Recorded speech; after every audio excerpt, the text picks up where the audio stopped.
Сьогодні він з нею, завтра з ним, післязавтра з ними. Макс не обмежує свої бажання, але розуміє, що ніколи не може бути впевненим у випадкових партнерах.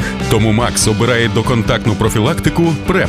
PrEP – це таблетки, які не дають вірусу інфікувати організм. Їх приймають щоденно або ситуаційно до та після статевого контакту. Всесвітня організація охорони здоров'я рекомендує PrEP людям, які практикують незахищений секс, мають кілька сексуальних партнерів або партнера, який живе з ВІЛ. Завдяки PrEP Максим залишається здоровим та має свободу вибору. Він думає про себе, про нього та про неї. Подумай і ти. Обери безпечне життя зі свободою вибору. Захисти себе та інших. Зателефонуй на гарячу лінію з питань ВІЛ-СНІДу та завітай на сторінку Центру громадського здоров'я.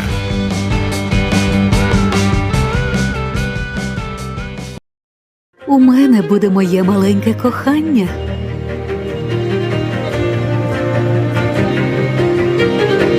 У мене будуть нові досягнення, тому що мрії здійснюються. За умови ефективного лікування ВІЛ не передається. Це найромантичніше побачення. З тобою цінуєш кожну мить. Бо за умови ефективного лікування ВІЛ не передається. Так круто відчувати усі барви повноцінного життя. Кохати, народжувати, мріяти. Бо за умови ефективного лікування ВІЛ не передається. Понад 100 тисяч ВІЛ-інфікованих українців уже приймають АРВ-терапію. Лікування безкоштовне та конфіденційне. У разі досягнення невизначального вірусного навантаження ВІЛ не передається. Головне – не переривати лікування. Зроби лише один крок. Не дай ВІЛ зруйнувати твоє повноцінне життя.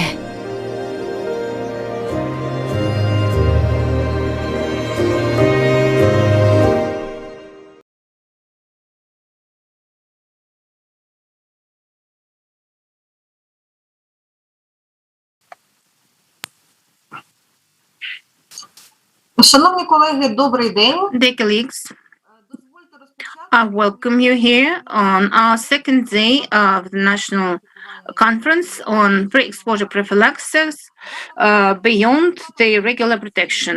The organizers of the conference is the Public Health Center of Ukraine, and the conference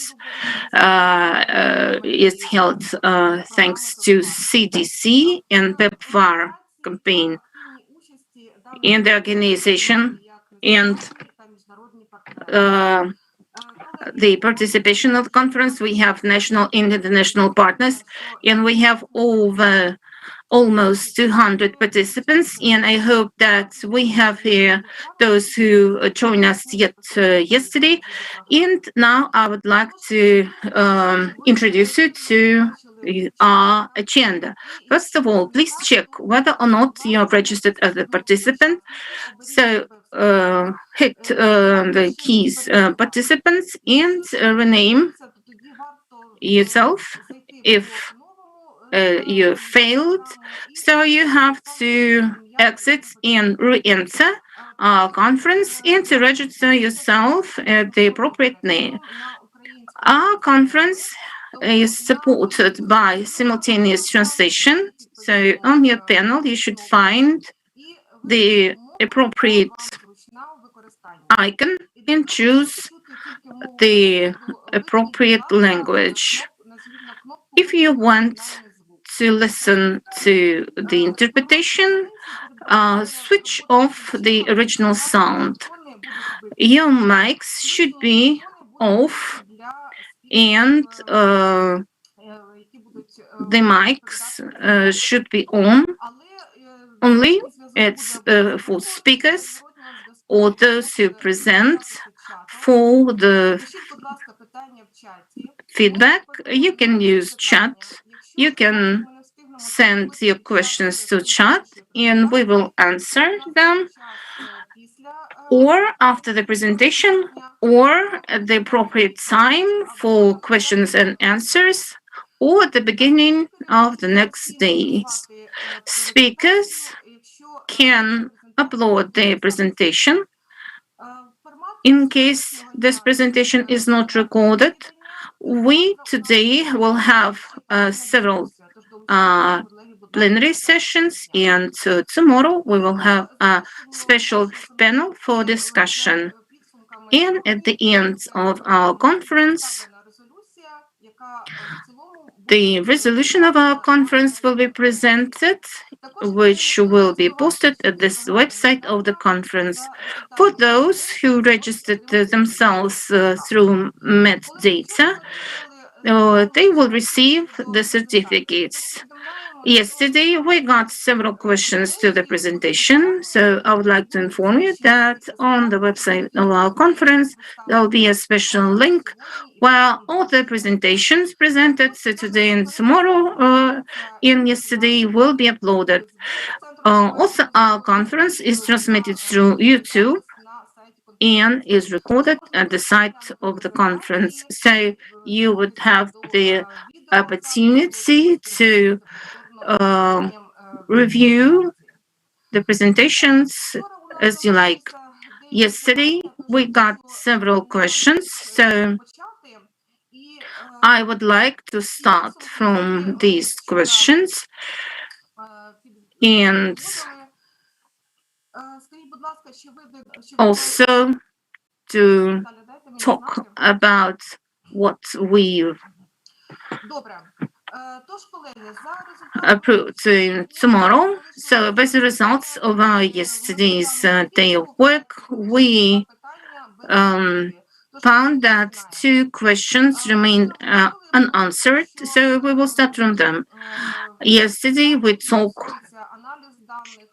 about the data analysis that are in MIS-Will, so medical information system, so namely concerning PrEP. And so the question concerned whether or not it will be a barrier if we register someone as a key population. No, it will not be a barrier, neither a stigma. Why? Because we have several options. The options to attribute a key population or key group or the attribute of high risk. We have to assign those indicators. Why? Because they serve for the administration of PrEP. Also, there was a question concerning adverse events. In case person started PrEP and, for example, her or his GFR increases, so what to do? Colleagues,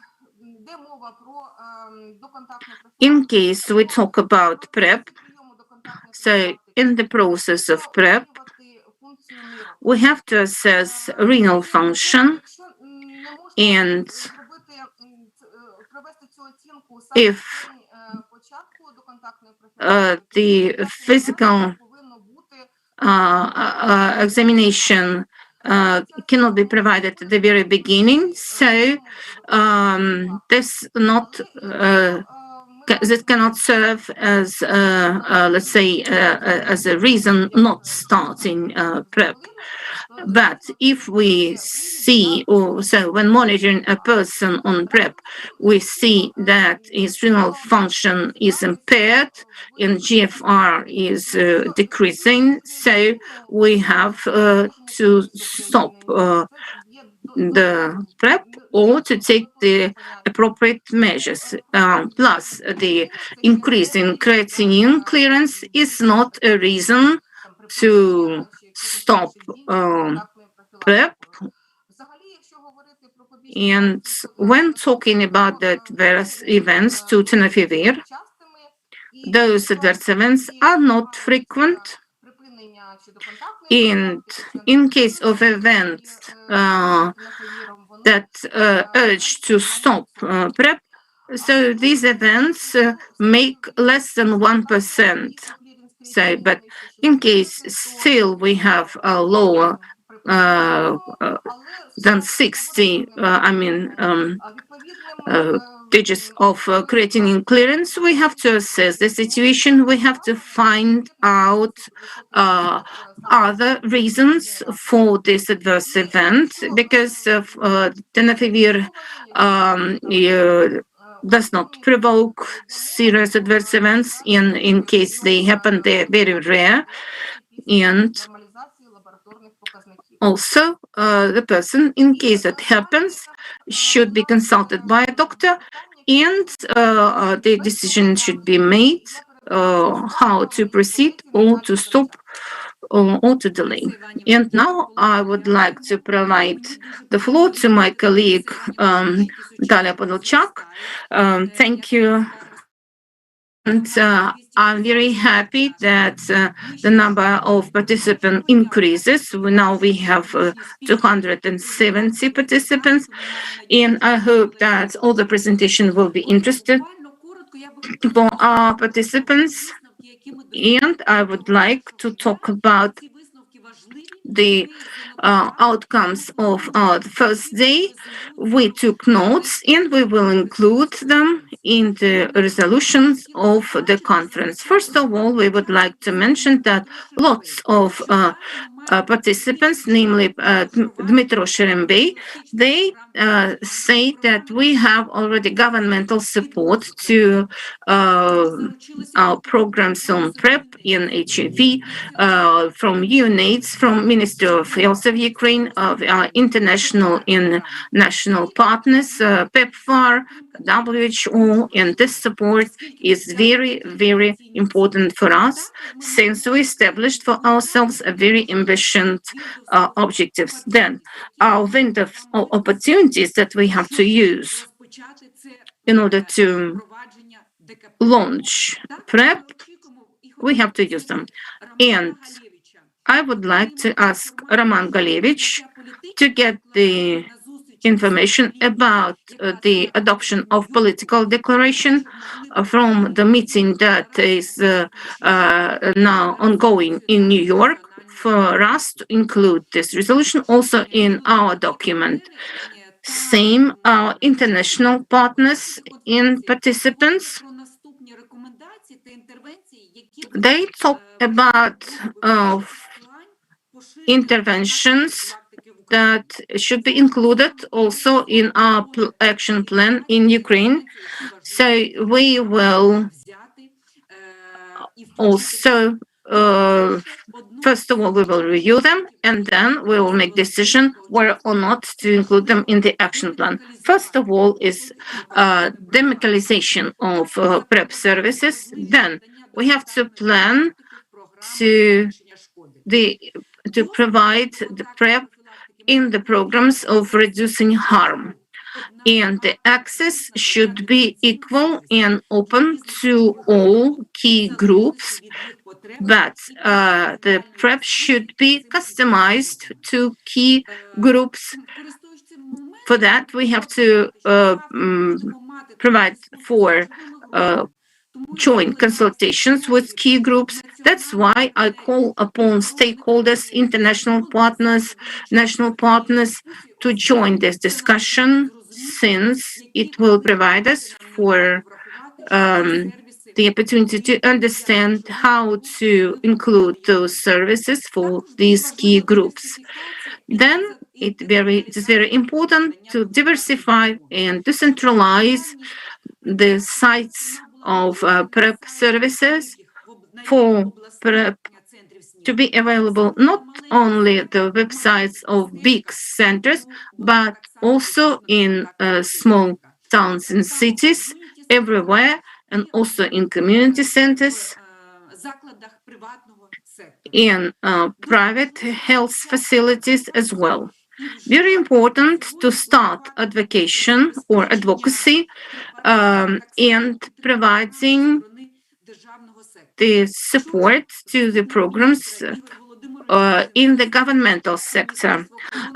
Igor Kuzin yesterday mentioned that the Ministry of Health of Ukraine is ready to take this responsibility upon themselves. So we have to provide for smooth transfer of these responsibilities from the international donors to our national agencies. And also, we have to implement the CDC guideline in order to save time and use the experience of our colleagues.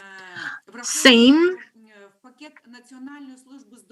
taking into consideration that PrEP is included in the package of health services, we have to develop national indicators by the quality of services, and those indicators that could be included in the report about PrEP implementation to the international agencies.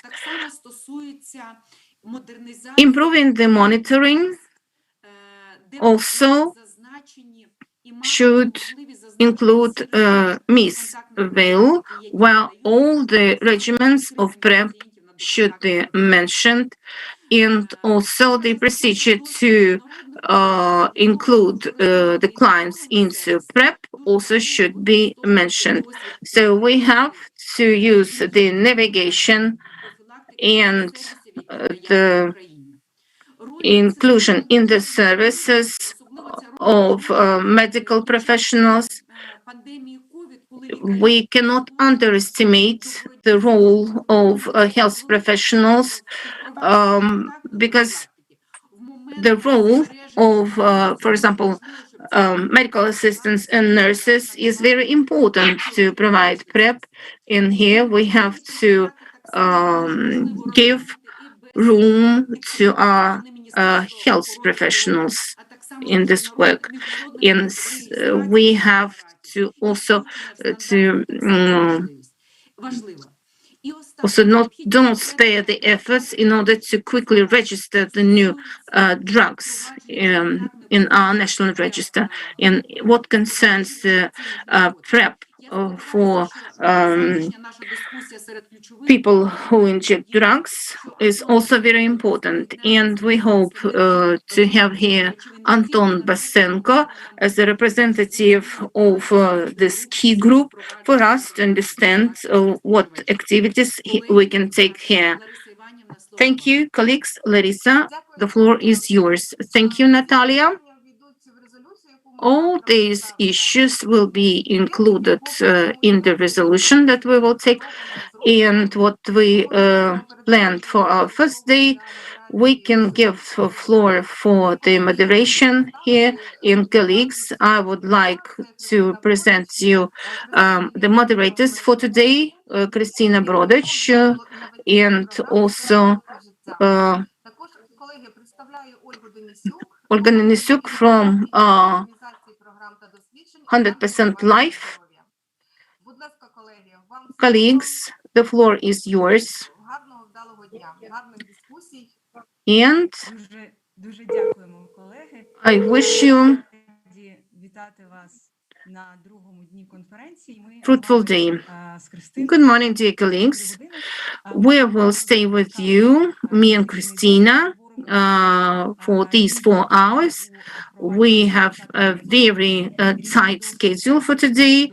We will present the experience from UK, from Thailand and Ukraine as well, namely in penitentiary system. We will talk about the results of implementing the governmental support with PEPFAR, and we will have the presentations concerning the results of behavioral study, and also a very important topic on implementing pre-exposure prophylactics among people who inject drugs, PWITs. And we here are the pioneers, since it will be the presentation that will be given for the first time. And me, myself, I'm really very interested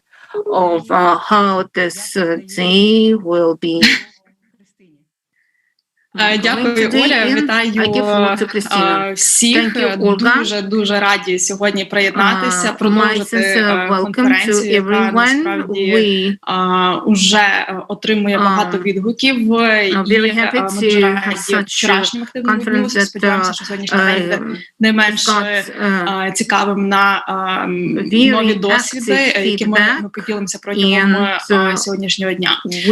Першим спікером сьогодні буде власне моя колега, моя партнерка по модерації сьогодні, Ольга Денисюк, яка має багаторічний, давайте так, досвід впровадження різних програм в сфері ВІЛ, в тому числі програму з реалізації PrEP.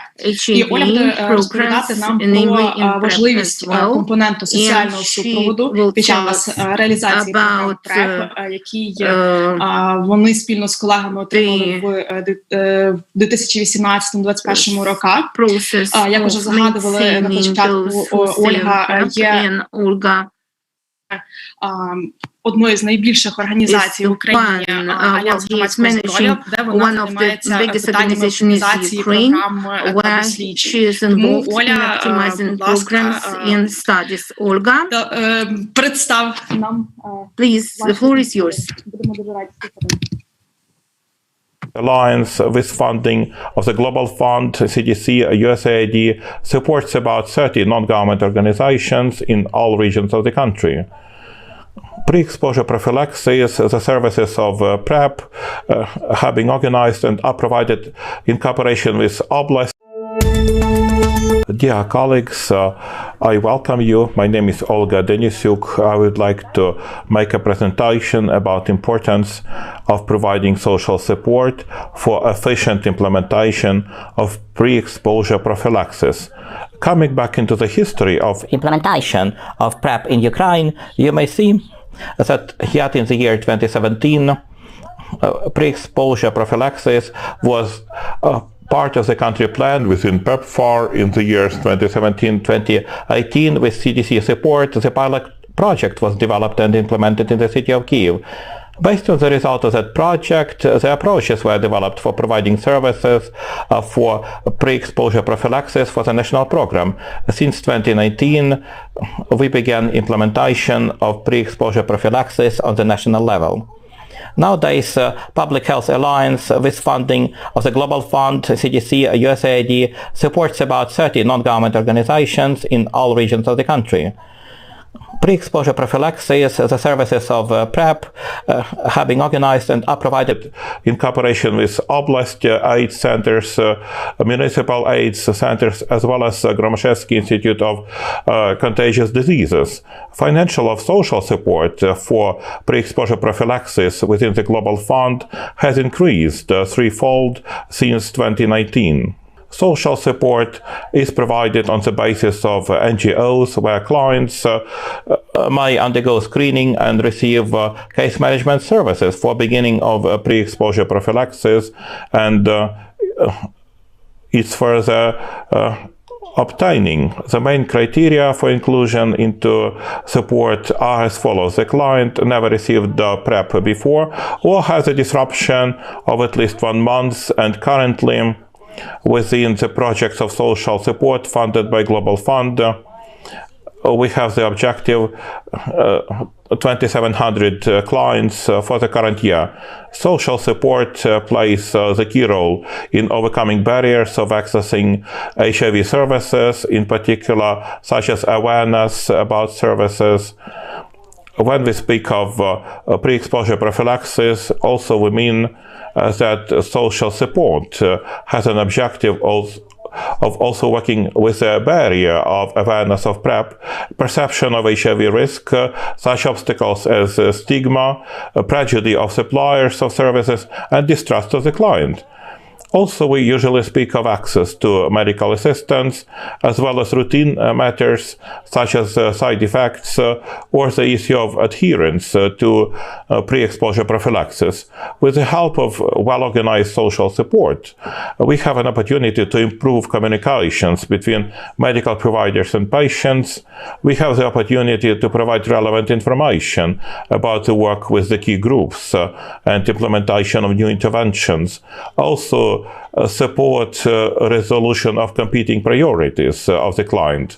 Nowadays, we have a vast experience in the implementation of approaches to help and improve, accelerate necessary services within HIV treatment cascade, and therefore CT or case management intervention provides for the beginning of treatment of HIV for more than 90% of clients who have started that intervention. The approaches of case management or CT were used also for development of social support for pre-exposure prophylaxis. It will be important for us to use the best practices, such as providing HIV treatment on the basis of non-government organizations. Here we speak of adequate de-medicalization of PrEP whenever possible, whenever necessary. About the current coverage of PrEP, most of clients are MSM, as you can see on this slide, and this trend reflects the situation globally and also points that there is a sense to develop services and create the need and interest also for other groups that have the risk of HIV infection. On this slide, you may see that the main age group are the clients of young and middle age. It's important to note that women are about 10% of all clients of social support for pre-exposure prophylaxis. Though Ukraine is a pioneer in the region since beginning of implementation and by the rate of enrollment into pre-exposure prophylaxis, yet we have the areas for development. First of all, creation of demand for pre-exposure prophylaxis, adequate screening of risks, self-screening as well as screening by the provider. Also testing and treatment of sexually transmitted infections. Coverage of people having the risk of HIV infection who don't belong to the key groups of the population. Also, integration and psychosocial support in the programs which are focused on countering violence. PrEP is a powerful mechanism to prevent HIV infection, and today we foresee the following steps for implementation of this intervention using the models of HIV testing in risky social networks for recruitment for pre-exposure prophylaxis, using online resources for recruitment and support, especially in the period of COVID pandemic, implementation of PrEP for such a key group as injection drug users. Thank you. Saying this, I complete my presentation. I'm grateful for attention. I will be happy to answer your questions if there are any. Що, дуже дякую, Олю, за презентацію. Читаю коментарі, що, на жаль, є чуть-чуть проблеми, власне, з якістю читання цифр, проте я думаю, що враховуючи те, наскільки багато було даних презентовано, і ви пізніше зможете до неї повернутися вже в форматі власного. Були декілька питань, які я встигла вже зафіксувати. Якщо ви не проти, я їх озвучу, власне, з голосу. Було питання від пана Яніса, який питає про те, за який період цей аналіз. Якщо я правильно пам'ятаю, це 2018-2021 рік, розкажіть нам більше про період. What about the period? There were several slides. If this question was about breaking down by the key groups, as the age groups, this is the data for the last year, the preliminary data that we have downloaded. First month, 2020, fifth month of the current year. However, This data it is shown by the practice after verification will not change, and that's 12 months. Also, Yanis has his hand raised. We can give him the floor. You're welcome.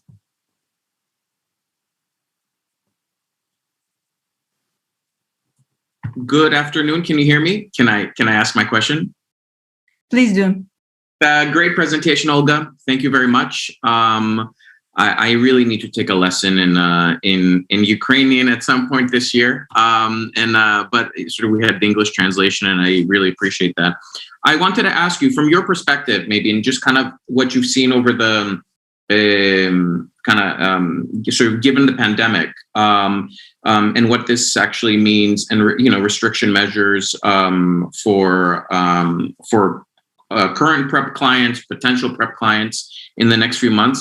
Maybe your thoughts as to the role of telehealth, teleprep, and how maybe you envision that. And it sort of speaks to all, and further to that, maybe a little bit about your thinking in differentiated care models, just because we know different people will require more support or less support. So I'm of the thinking that one size fits all type of model is really not the way moving forward. So maybe if you can speak to that as well. I think, and then there's a few other questions about you in the chat, but again, over to you, and thank you for a great presentation, Olga. Дякую, Яніс, дуже важливі запитання. Thank you. Those are important questions about telemedicine using online resources. We believe there is a great potential of it, and we had experience of the use of online resources, yet it was forced due to the pandemic, due to the COVID-19. Actually, we can see that for those clients for whom there is no need for more intensive support, online communications, starting from the recruitment, ending with the support, will be most objective and most acceptable. Therefore, for us, there is the next step, which is to understand what online channels will help us to recruit, and what will be the instruments for for providing online support. There are all kinds of opportunities, like messengers, video communications, combined approaches when partially people receive the service online, partially offline, and we are slowly coming to the issue of differentiated approach. So we have to adopt those services for the needs of the client. I would like to complete this question. Yes, the telemedicine, social support whenever possible, whenever necessary. Of course, this must be adapted for the available online resources. Moreover, the great part of our clients are young people, as they know how to use online tools, and we have to use it, and we shall work in this direction. About the differentiated approach, I would like to say that social support is using case management model, which is used now for social support, for ART, HIV treatment, and that model reflects a differentiated approach. This is not like one size for all, because the social worker would assess the needs of the client, and in line with that, whether it's a complex client or maybe the client who receives less attention, the relevant services will be provided. But the objective is the same: to undergo the screening, to discover the need, and to take the person to receiving PrEP in this case. If I have answered your question. You have. I'm just one quick follow-up question. Maybe your reflections on if, as we think about scaling up, I'm of the my thinking is really about there's people at highest risk, but there's people at moderate, lower risk. So what I talked about yesterday, people entering maybe a weekend of risk, a month of risk.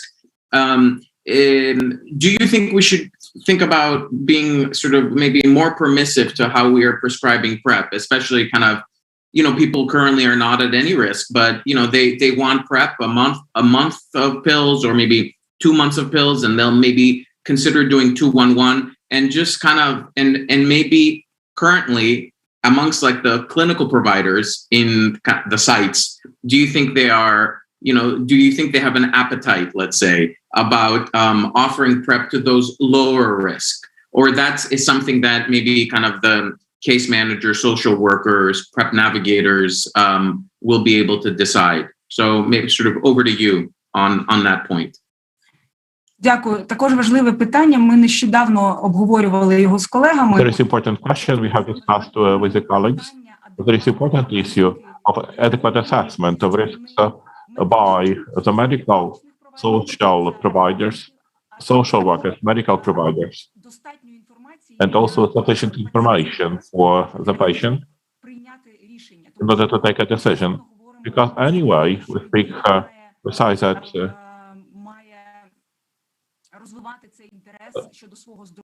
people must take more care about their own health and the instruments which are available for prevention. As far as risk assessment is concerned, of course, prospective assessment that would assess the risk that the person might receive in the coming half a year. Sometimes this is missed from consultancy. We ask, did you in the past have? Did you in the last 6 months have? And so on. And we miss that moment of the look into the future, view into the future, which is important right now from the perspective of the time that young people spend on vacations. If people can plan some risky activities in their life, so that prospective assessment could be important, and also who should do that risk assessment. I believe that must be the teamwork between the doctor and between the social worker. Because though we speak of the demedicalization of that prevention, yet the role of the doctor is quite important. And here one has to create and reinforce the team effect. Because it's important that those two providers don't contradict each other, because this may affect trust from the part of the client. Therefore, I believe there is a deepening of the work with for risk assessment and the teamwork between the social and medical worker. Thank you.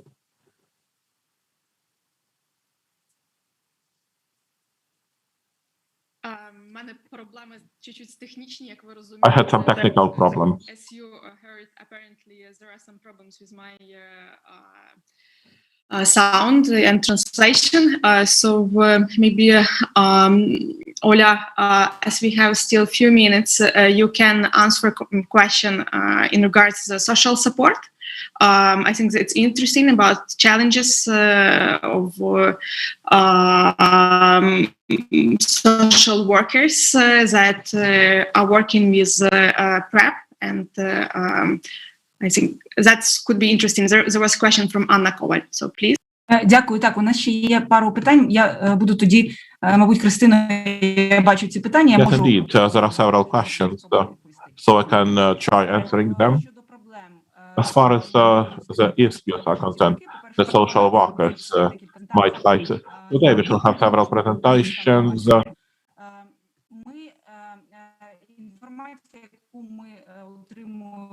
The information that we are receiving from the field. This is, of course, about awareness of our clients, about the availability of such service. So the first obstacle will be to adequately deliver information to the people who have potentially risk who did not yet have experience with that service and has some mystical information or some inadequate information. That's working for awareness for people to understand of such an option. Also, among the obstacles is maintaining the contact with the client. I believe that we can see it quite often in the group of injection drug users. We are starting to work in that direction. And of course, the issues which are about the beginning of pre-exposure prophylaxis, which is connected to side effects and which is connected to support for the planned visits. From our part, with Public Health Center and other partners, try to adopt the work of the doctors, providing PrEP in such a way that people could receive such a service at a comfortable time. The social workers help to avoid queues.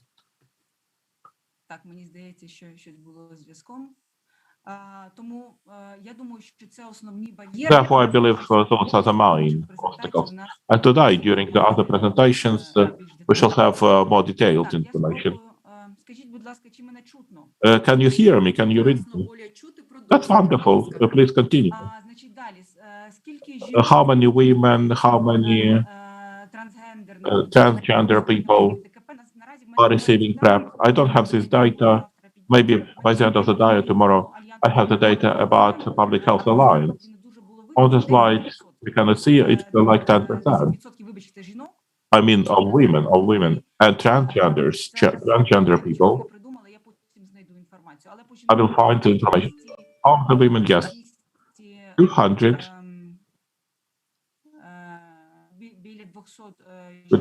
200 women, I'm advised only 4 transgender people are receiving PrEP. That's fine. So, colleagues, we shall take the note of all the questions and we shall do our best to answer those questions. Not to fit it in the program, we shall move to the next speakers. So, colleagues, I would like to invite the leading specialists of the Global Fund Project Management Department from the organization of 100% Life, Ludmila Shumila, to present on innovative models of PrEP implementation in the penitentiary service of Ukraine. Thank you very much, Ludmila. The floor is yours.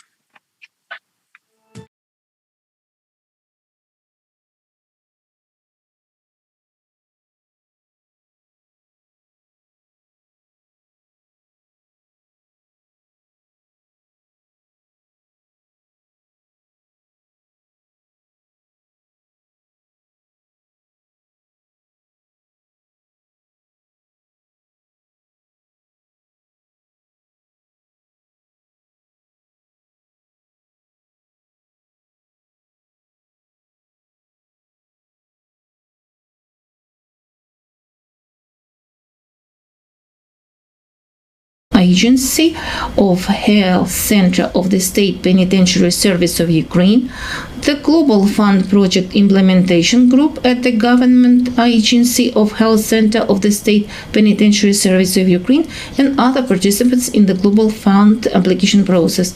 Thus, this intervention became part of the program activities implemented in Ukrainian penitentiaries under the Global Fund Project. According to the Global Fund Project work plan, this intervention has 3 main stages of implementation, which chronologically correspond to the 3 project years. First stage 2021, preparatory stage, second stage 2022, and the third stage respectively 2023. Thus, 2021 is the first stage of the intervention, and it is a preparatory stage. As part of this phase of the intervention, it is planned to involve an expert to analyze the situation in order to identify existing barriers, provide recommendations for overcoming them, and implement the intervention itself, and also develop an optimal model for customer support within the intervention. The process of selecting a consultant is still ongoing. In addition to the above tasks, the consultant will be tasked with developing appropriate regulations for the implementation of the pilot intervention in certain institutions, with the further extension of this intervention to other penitentiary institutions of Ukraine. The next block of tasks in the first stage of the activities of the project is to purchase the antiretroviral drugs, as well as the activity associated with the accounting of these drugs, the completion of the model of electronic accounting of drugs. This activity is not the responsibility of the charity organization 100% Life, but it is a part of the implementation of the intervention for the implementation of the PrEP in penitentiary institution. 2022 is the second stage of PrEP implementation in penitentiary institution. This will be the pilot that will be identified as the preliminary stage according to the indicators planned under the project. In 2022, 40 people who are in certain penitentiary institution will be involved in this intervention. It is expected that within the third stage of the implementation of PrEP in penitentiary institution, 400 people in Ukrainian penitentiary institutions will be involved in this project, and the activity will be extended to all regions of Ukraine. I must also say about the barriers to intervention that we see today. First of all, it is limited access to penitentiary institutions of Ukraine. For more than a year, namely since March 2020, NGOs have no official access to penitentiaries. This situation is due to quarantine restrictions in order to prevent the spread of acute respiratory disease caused by coronavirus COVID-19 in penitentiaries. Now work is ongoing to eliminate the barrier, and we now hope that appropriate changes will be signed and incorporated to the regulation, and the NGOs that provide vital services under the Global Fund project will have official access to penitentiaries. The next barrier is the closedness of the target group to which the intervention is directed. To overcome this barrier, we plan to involve social workers from among the convicts who are currently undergoing training under the Global Fund project activities and will provide services under the project. Another significant barrier to address is the limited budget of the Health Center of State Penitentiary Service of Ukraine, which may not provide laboratory support to clients receiving PrEP. These costs are also not provided for in the subgrants of NGOs, which are to provide social support to persons who will receive PrEP in penitentiary institutions. Therefore, we will advocate the allocation of funds within the budget of the Government Agency of Health Center of State Penitentiary Service of Ukraine to provide laboratory support. Thus, we understand that there are a number of barriers to the introduction of PrEP as the prevention of HIV infection among prisoners and convicts, which is one of the key vulnerable groups of the spread of HIV. But despite the existing barriers, we must ensure the right of persons deprived of their freedom to receive a full package of medical and social services, including access to PrEP. Thank you.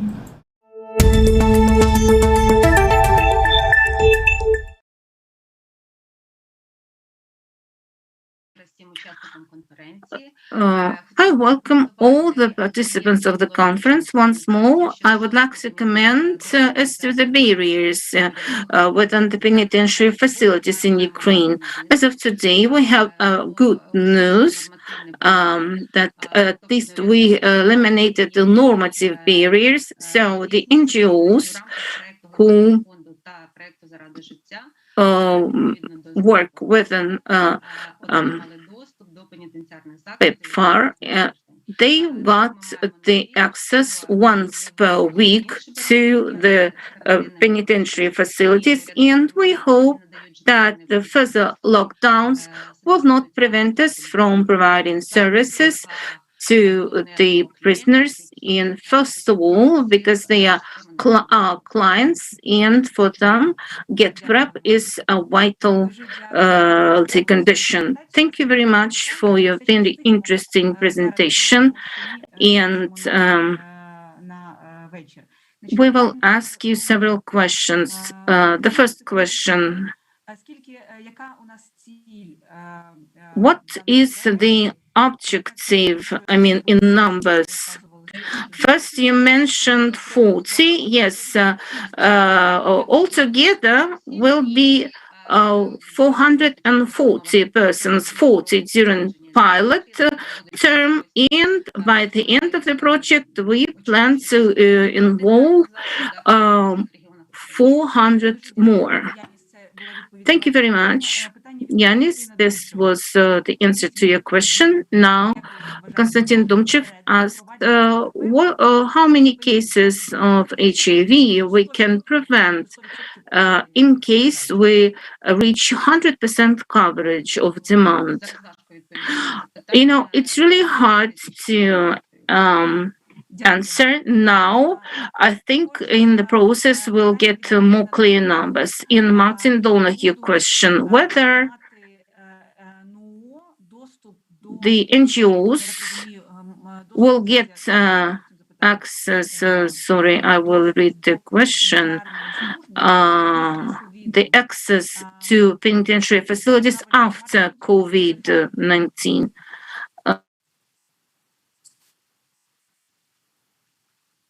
Ми тоді очікуємо. Так, ми почекаємо, може Мартін нам. Okay, we will wait Martin to speak in details. If we talk here about physical access, yes, we got physical access, but this was not official, let's say official. It was not official, it was just unofficially. But we tried to get official access in order not to get any other obstacles and provide our services on the regular basis. We have two more questions. First, quantity of people getting PrEP in penitentiary facilities. Now we don't have any single client for the time being, and what would be the eligibility criteria? Same as for other population? Yes, the high HIV risk exposure, that first, and also the main category would be for those who have unprotected sex, and also this service will be provided for the injected drug users. Thank you very much. It's really a hot topic, and we have yet one more question from Tatiana Kiryasova. Would it be a daily PrEP or 2+1+1? It will be daily, first of all, daily, but we will get expert involved here, and I think that we will consider also 2+1+1. Thank you very much. Very interesting presentation. And the service within the penitentiary system, namely in HIV prevention, are very important and needful. And we wish you every success in your work. And now I would like to invite Alena Vlasyuk the leading specialist of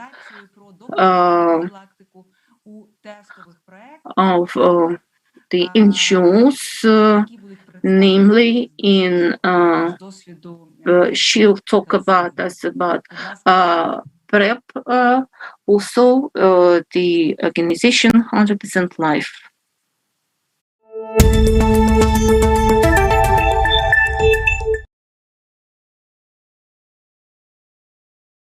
Good morning. My name is Elena Vlasuk. I represent the organization 100% Life.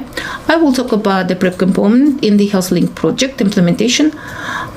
In total, the project operates in 12 regions of Ukraine. It is implemented jointly by 100% Life and Public Health Alliance. We work in over than 350 centers, and we cover 26 non-governmental organizations and about 350 institutions. Since 2017, we work in prevention area only as issuance of condoms for MSM in fairly small quantities. We had no previous experience implementing PrEP for the project, but it was a completely new activity. However, it was understood that such a large-scale testing project has great potential to attract customers to the PrEP. In particular, quarterly, more than 2,000 MSM and 1,500 index partners were tested in the project. In addition, we implement self-testing, and we have a great experience in generating demand, and we can direct people to our online resources in order to raise the demand in PrEP. We designed the information in such a way that the main goal was to find and attract new clients of PrEP among key groups. 8 organizations in the largest regions of Ukraine were selected. Altogether, with the social workers, we do recruiting, screening, and directing to the health centers and providing them all the assistance through all the way. We work with MSM and index partners, since we have the great experience in working with these groups. We understood that a big barrier for us would be a low level of knowledge among PrEP. So we decided to support our service component by communication efforts. We actually launched PrEP project in December after training for service providers. In a relatively short period of time, we managed to attract 180 new clients, including 53% of MSM and 46% of index partners. So it really mirrors the national distributions, but our part is higher than in national level, and it means that in national level, the projects targeted on PrEP, they have more opportunity to attract clients. Our service component was launched earlier than our communicative component. Thus, we would like to launch a big informative campaign in summer this year. We will cover the target groups in all the regions of the Ukraine, and we will direct our clients to the closest health center. We want to incorporate PrEP with self-testing. Every year, over 2,000 of boxes we spread in all the regions of Ukraine. That's why we plan to supplement these boxes with full information about PrEP. This way, we avoid that 20,000 more people will receive full information on PrEP since the beginning of the next year. We also created a motivation video on PrEP that the clients can view in health centers, and also the regional groups are involved. And altogether, notwithstanding the short period of time, we managed to involve 40% of index partners.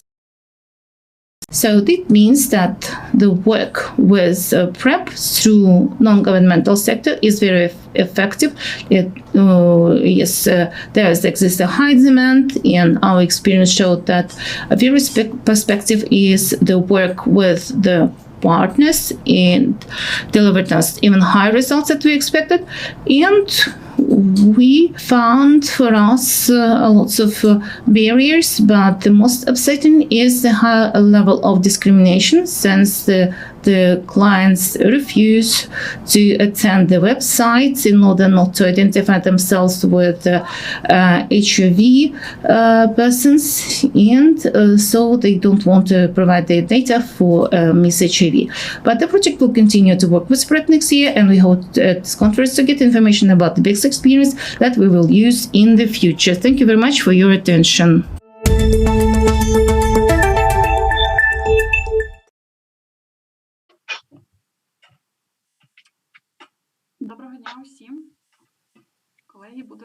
Good morning, everyone, colleagues. I'm ready to answer the questions that you may get during my presentation. Thank you very much, Olena. Very interesting presentation. Just one question. We frequently see that in other projects as well, that our clients feel some discomfort to attend HIV centers to get PrEP, or being registered as HIV infected or at-risk group on the website. How we can work with this barrier in order to overcome it? Yes, it's a very important question. Yes, and I already voiced one of the ways, like demedicalization, and to get this on community centers. We got such a pilot project on Kiev Center, where on the basis of NGO, a doctor, a physician can consult and dispense PrEP. And also we agreed with some physicians where our clients can get PrEP in comfort conditions. Yes, we got good practices, but unfortunately they're not universal for all the regions of Ukraine. Thank you very much indeed. So I give the floor to you. I can join in the context that I can see additional question about the overall number of people who potentially require PrEP, or in other words, Mr. Martin is asking how many people could potentially receive any benefit from having PrEP. Would you please, Olena, discuss your observations, at least based on the practice of PrEP implementation? It's a general question. We can analyze some data to answer it. You got to remember from one of the consultations with public health centers that PrEP will have great influence on the epidemic, when 10% of the key population will be covered with PrEP services, at least 10% of estimated number of the key populations in Ukraine. That's a small objective. In our project, we are working directly on the main component with medical institutions. There is a great barrier that everybody knows, is that the key audiences sometimes don't attend medical institutions. Most of people tested in our projects is general population. Therefore, I cannot adequately answer generally about the estimated number of people who would require PrEP these days.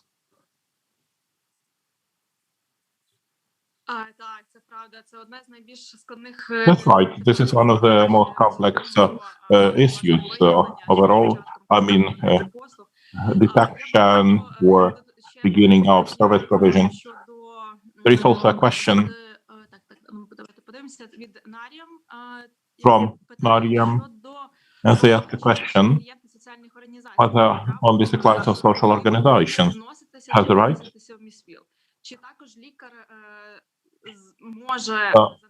if I register the patient. Also, the doctor can enter the patient into the database. Is it necessary to record patient into the database in case of professional service provision? I would like to thank for this question. In Ukraine, it's mandatory these days to enter information about the client into the database because it's a free drug for the client, and to be issued by the medical worker, we need the passport data of the client, and also we need to enter into the database whether those are clients of NGOs or social organizations referred to the doctor or the clients recruited by the doctor himself. Thank you, this is true. Therefore, anyway, the recipients are entered into the database. So I wish all of us success in the implementation of PrEP, including that via healthcare institutions. I would like to thank Olena for this presentation and for joining us today. We shall now continue with advocacy, and the next speaker will be the leader of civic organization, PrEP Europe, Mr. Gasheim, and he will discuss the role of advocacy in prevention of HIV by experience of UK. Gas requires no introduction in this field because he is one of the leaders in implementation, advocacy, and treatment of HIV. With the help of PrEP, there is an expanded access, and therefore his advocacy is focused in that on the groups that require it most in Europe. I give the floor. It will be interesting to hear of the experience of UK and Europe in general.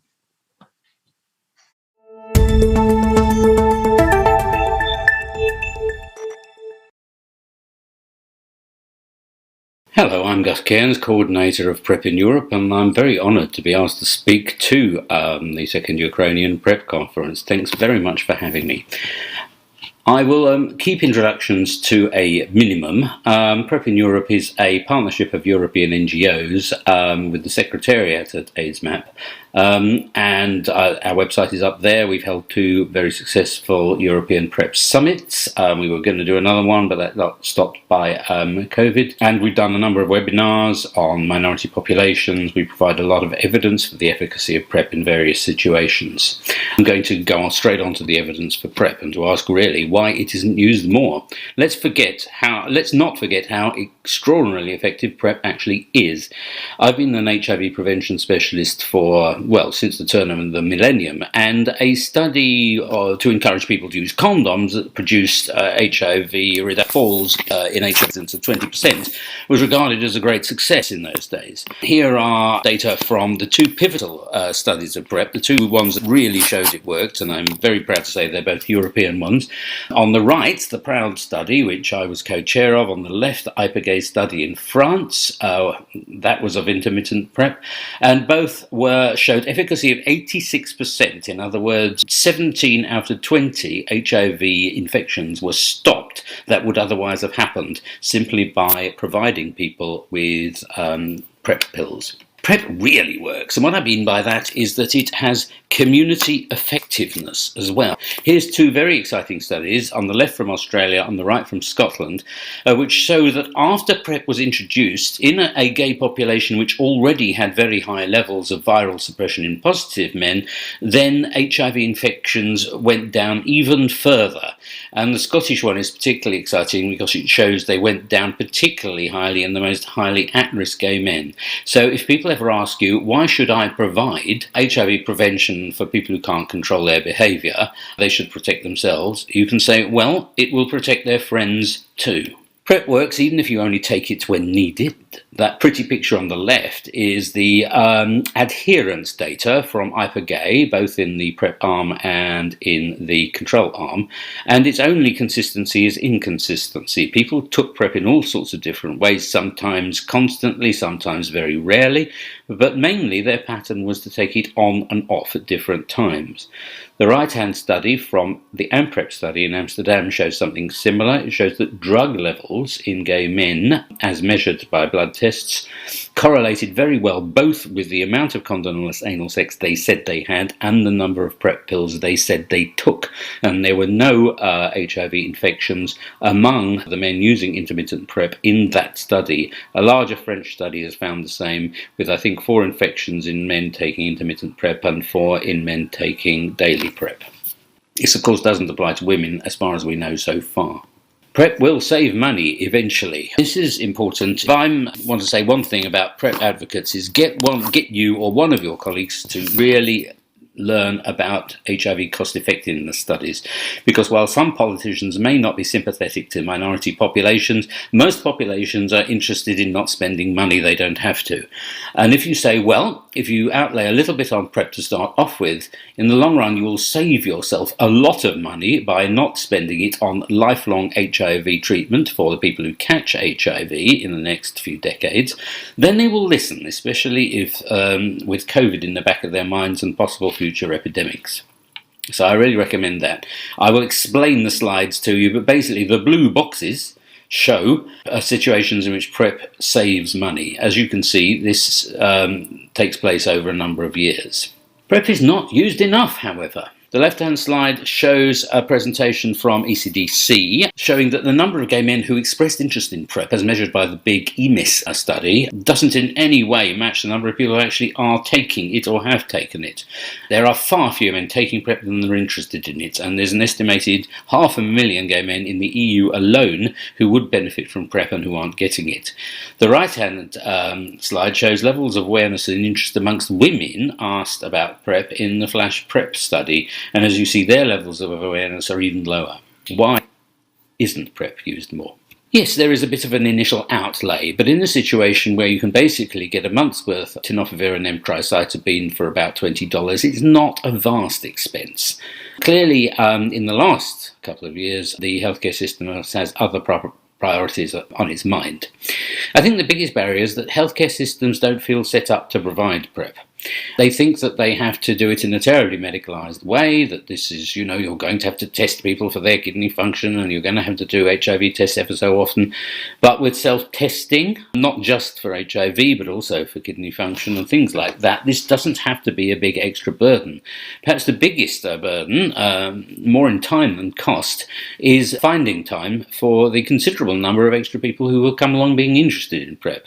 And also healthcare workers can feel that they don't have the right skill to actually talk to people and assess them for PrEP. This is why I think NGO models of assessment really work, and I'll talk about them a little later. But also there is lack of awareness in people who would benefit, particularly people tend to underestimate their HIV risk, and also there is internalized stigma. I'm not the kind of person that needs this stuff, when in fact you may well be, and also enacted stigma. We can't provide PrEP in situations where, injecting drug users turn up for it and the police sex workers are arrested because they have PrEP pills in their handbags instead of condoms. So or as well as condoms. That's another reason that PrEP hasn't taken off as well as it should. I think COVID produced challenges, but it also produced opportunities for PrEP. Certainly during early lockdown, sexual health provisions shrank by 80% in the UK, and I think in other countries too. PrEP users have stopped having sex, and PrEP initiations, first use, totally have gone down by 80% in France, 60% in the UK, and I imagine elsewhere too. There is considerable concern that former users will resume sex unprotected by PrEP and not aware that they can ask for it again. But, on the other hand, COVID forced different models of provision, telemedicine, consultations by Zoom and by phone. Sorry, that's misspelt. Couriered PrEP. And one wonderful doctor who used to take the PrEP pills round to her patients in her motorbike. NGO provision, multidisciplinary hospitals. The latter applies as well to HIV treatment, is that the old vertical hospitals, infectious disease, TB, etc. in Eastern Europe have been forced, because you can't move COVID patients, to open multidisciplinary hospitals much on the Western model. And NGO provision, I think, is crucial. That's because PrEP users like to be talked to by people they feel they have something in common with. And that may not be, however friendly they are, a healthcare worker. It may be someone who is clearly from their own community and is part of an NGO that supports them. So a mixed model where PrEP risk is initially assessed by people in NGOs and then they are referred to clinics, assuming the NGO can't provide it themselves, and detached nurses who work at NGOs may be even better. Both a really good way forward. We have the injectables coming along. I think they're a challenge in some ways, but they did work even better than daily PrEP, and in the case of women, spectacularly better, nearly 90%.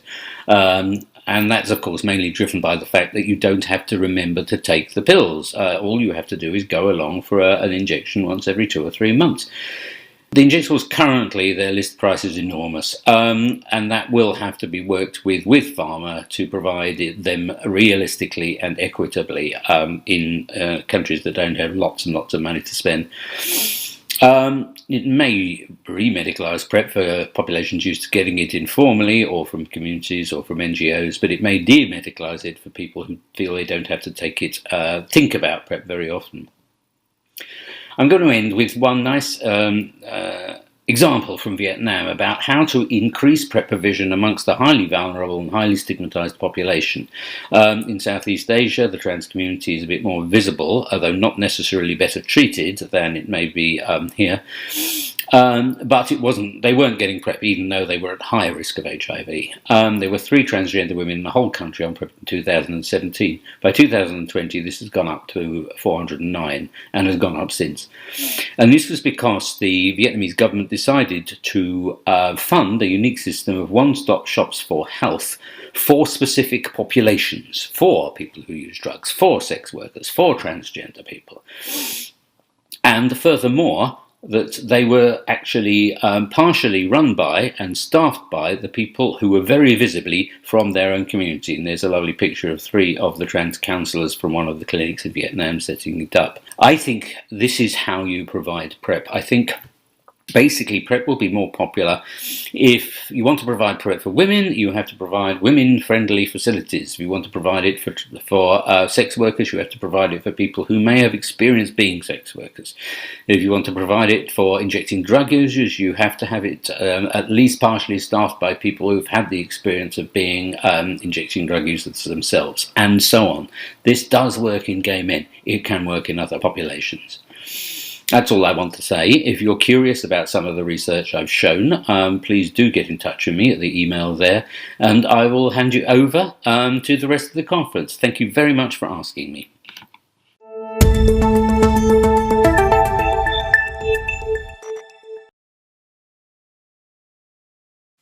Hello now, I hope you can hear me, and I'm here to answer any of your questions.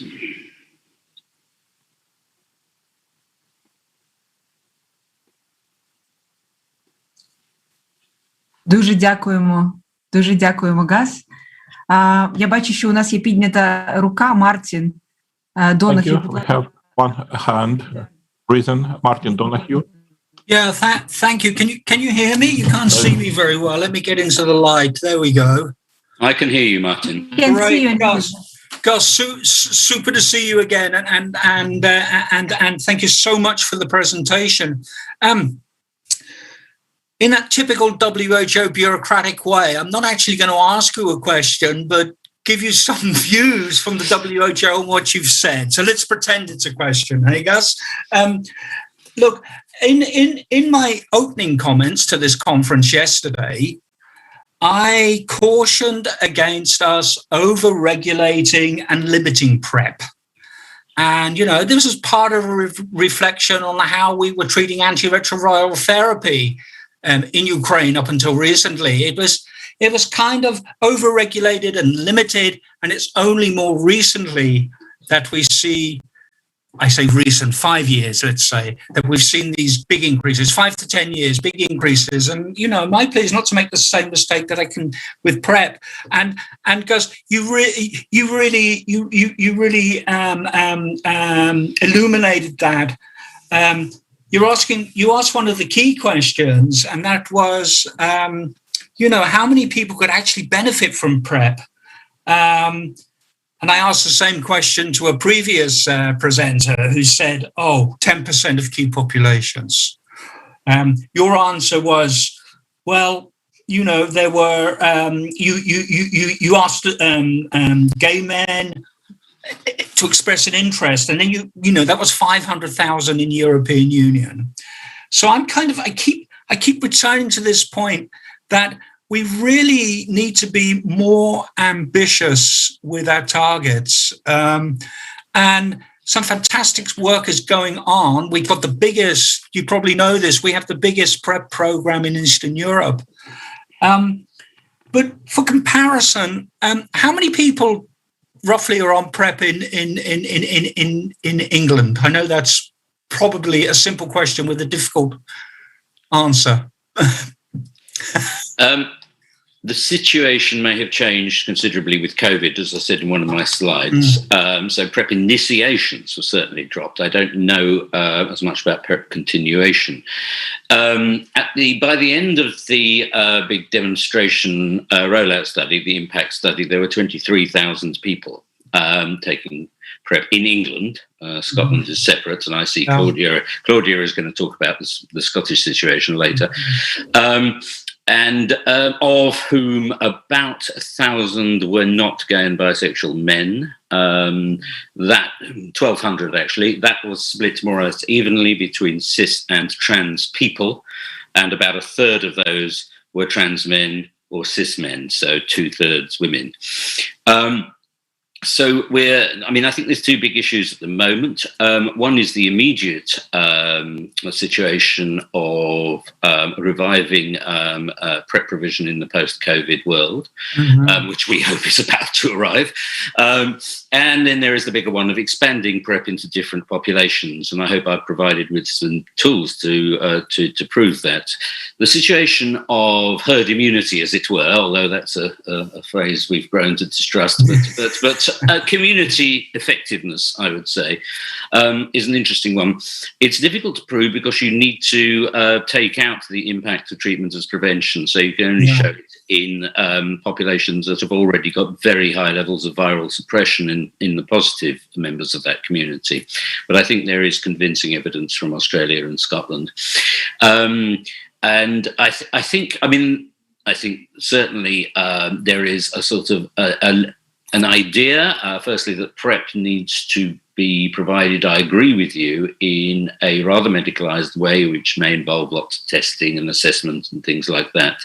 As a community advocate, I'm probably more interested in demand creation and in a kind of PrEP-aware culture amongst those populations. I think we've managed to do this in gay men, but they were a population already quite politicized and quite aware of HIV.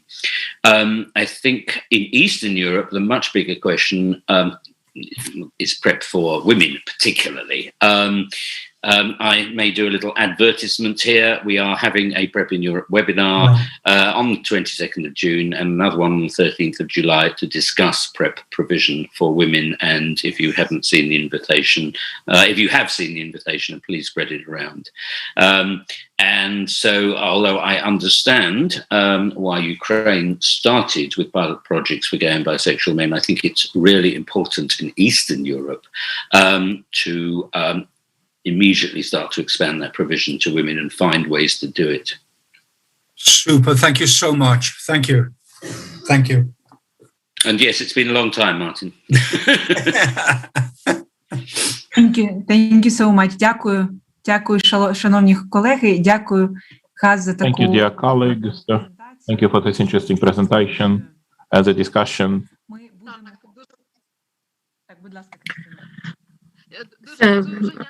Please, Christina, thank you very much. Thank you very much, in particular for the unique window of opportunity and PrEP for women. Yes, that's what really great because there's a high interest in this topic. Again, thank you very much, guys, and see you again shortly. We have yet hands written with the questions. So, colleagues, in case you have questions, please send them to chat, and we will address those questions during next session. And now we pass to next presentation, and here we have our colleagues from Moldova. This is Vyacheslav Muller and Evgeny Golishapov, ancient partners. And Vyacheslav is working as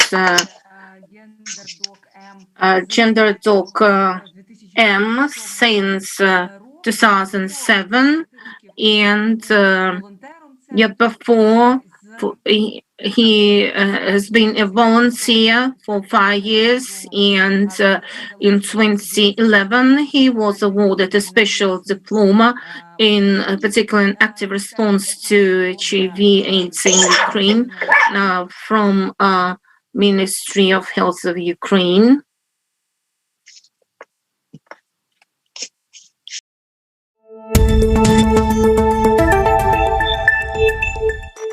Good morning. I'm Vyacheslav Muller, Health Program of LGBT community. Myself and Mr. Golishapov will make a presentation, Community PrEP, from approaches to achievements in Moldova, as there is regulatory framework and legislative framework, as well as infrastructure for PrEP in Moldova. We have created and tested clinical protocol on PrEP in 2018, which is now being reviewed. PrEP is part of the National Program for HIV/AIDS 2021-2025. Also, there is financing from the national budget, UNAIDS, as well as Global Fund. Therefore, due to regulatory framework and the infrastructure, PrEP in Moldova is provided in three models, three types of models.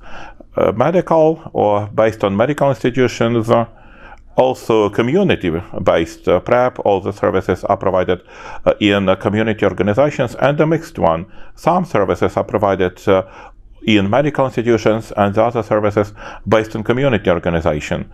Therefore, we can see how important the community PrEP is.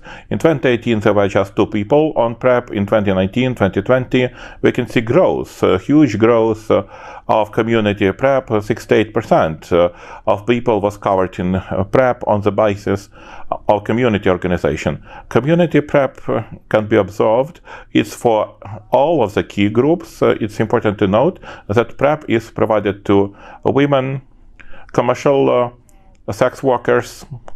For Moldova, it's innovation because it's an opportunity to include into PrEP the women, sex workers, all groups of the population that require PrEP. During COVID, it was a bit difficult to provide community PrEP due to lockdown organized by the Health Ministry. Thanks to community organizations, 89 people have received PrEP and all services at home. We can see gratitude of people who have received PrEP during COVID.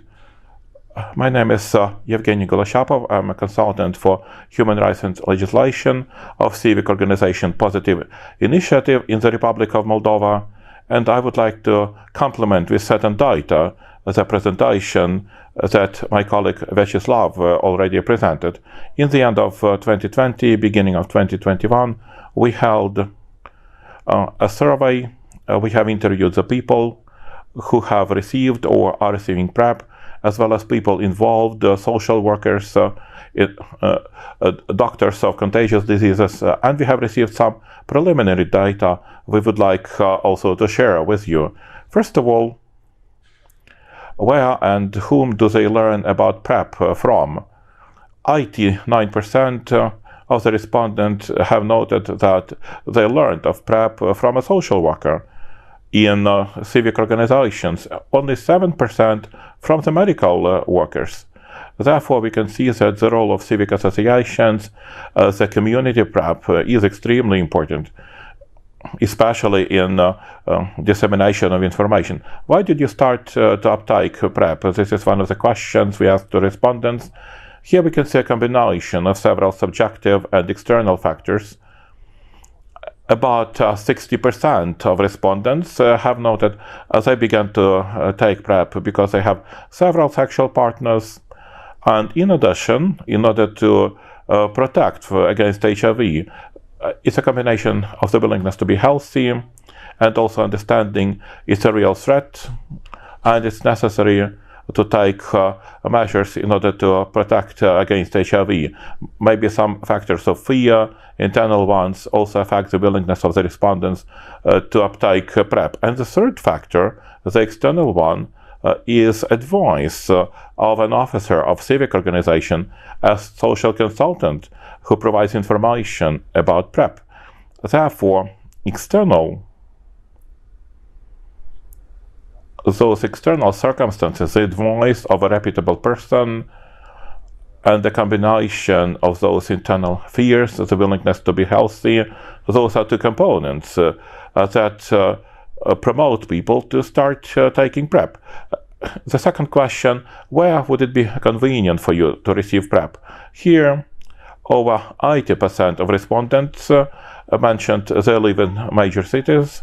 Therefore, in a major city, it is convenient. Yet the other respondents living in the district, towns, rural areas mentioned they're ready to pay money to go to the larger city to receive PrEP, to provide for greater confidentiality of their private life. Therefore, issuance of PrEP under confidential conditions and in the major municipalities is quite important. Whom did you tell that you uptake PrEP? This was one of the questions. We can see that most of the respondents, more than one half, have noted that they tell to their friends. 1/3 have noted that they also tell that they accept PrEP. They tell to their long-standing or occasional sexual partners. Therefore, we can expect or we can consider recipients of PrEP as an important source of information. From that perspective, it is important to correctly inform the people about PrEP, because further on they convey information on the chain, and there is a word of mouth, and it's important that also people transmit correct information. This will help that people in such a way, with their example, would promote PrEP. Also, an interesting finding was the following. First of all, people of older age and university education came for PrEP who don't have a steady sexual partner. Therefore, involvement of reputable people, opinion leaders, people will listen on the first stage, or from the vulnerable groups, would promote that other people from the same community would also come up and receive PrEP. Also, we have quite a lot of discussions that after beginning of PrEP, people massively refuse from the use of condoms. We could not pass by this statement, and we asked people whether they changed the practice of the use of condom after they began to apply PrEP. That question was answered positively only by 15.3% of respondents. We don't see that people begin massively to change their practices. Out of 15.3, one respondent said that even more often he began to use condoms rather than more seldom. Therefore, it's a preoccupation about massive refusal from condoms. And the last thing we would like to focus your attention, we have asked what to do that other people from the risk groups would be willing to receive PrEP. There are two things one has to focus the attention on. Part of the respondents have suggested to receive PrEP anonymously. Nowadays, they have to show their ID, and to sell PrEP on the drugstores, to open a possibility of paid PrEP anonymously. How to implement that? We need to study international practice, most probably. Those were the wishes by the respondents. Thank you.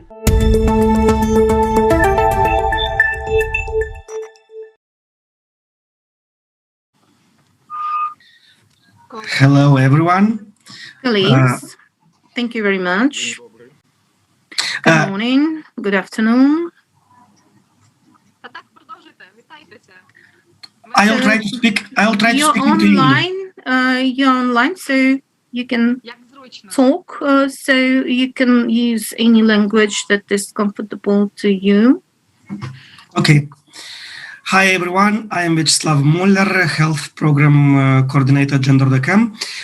In our presentation, you saw many slides, but because of the limit of the video presentation, we didn't have all opportunities to present more detailed the PrEP, community PrEP in Moldova.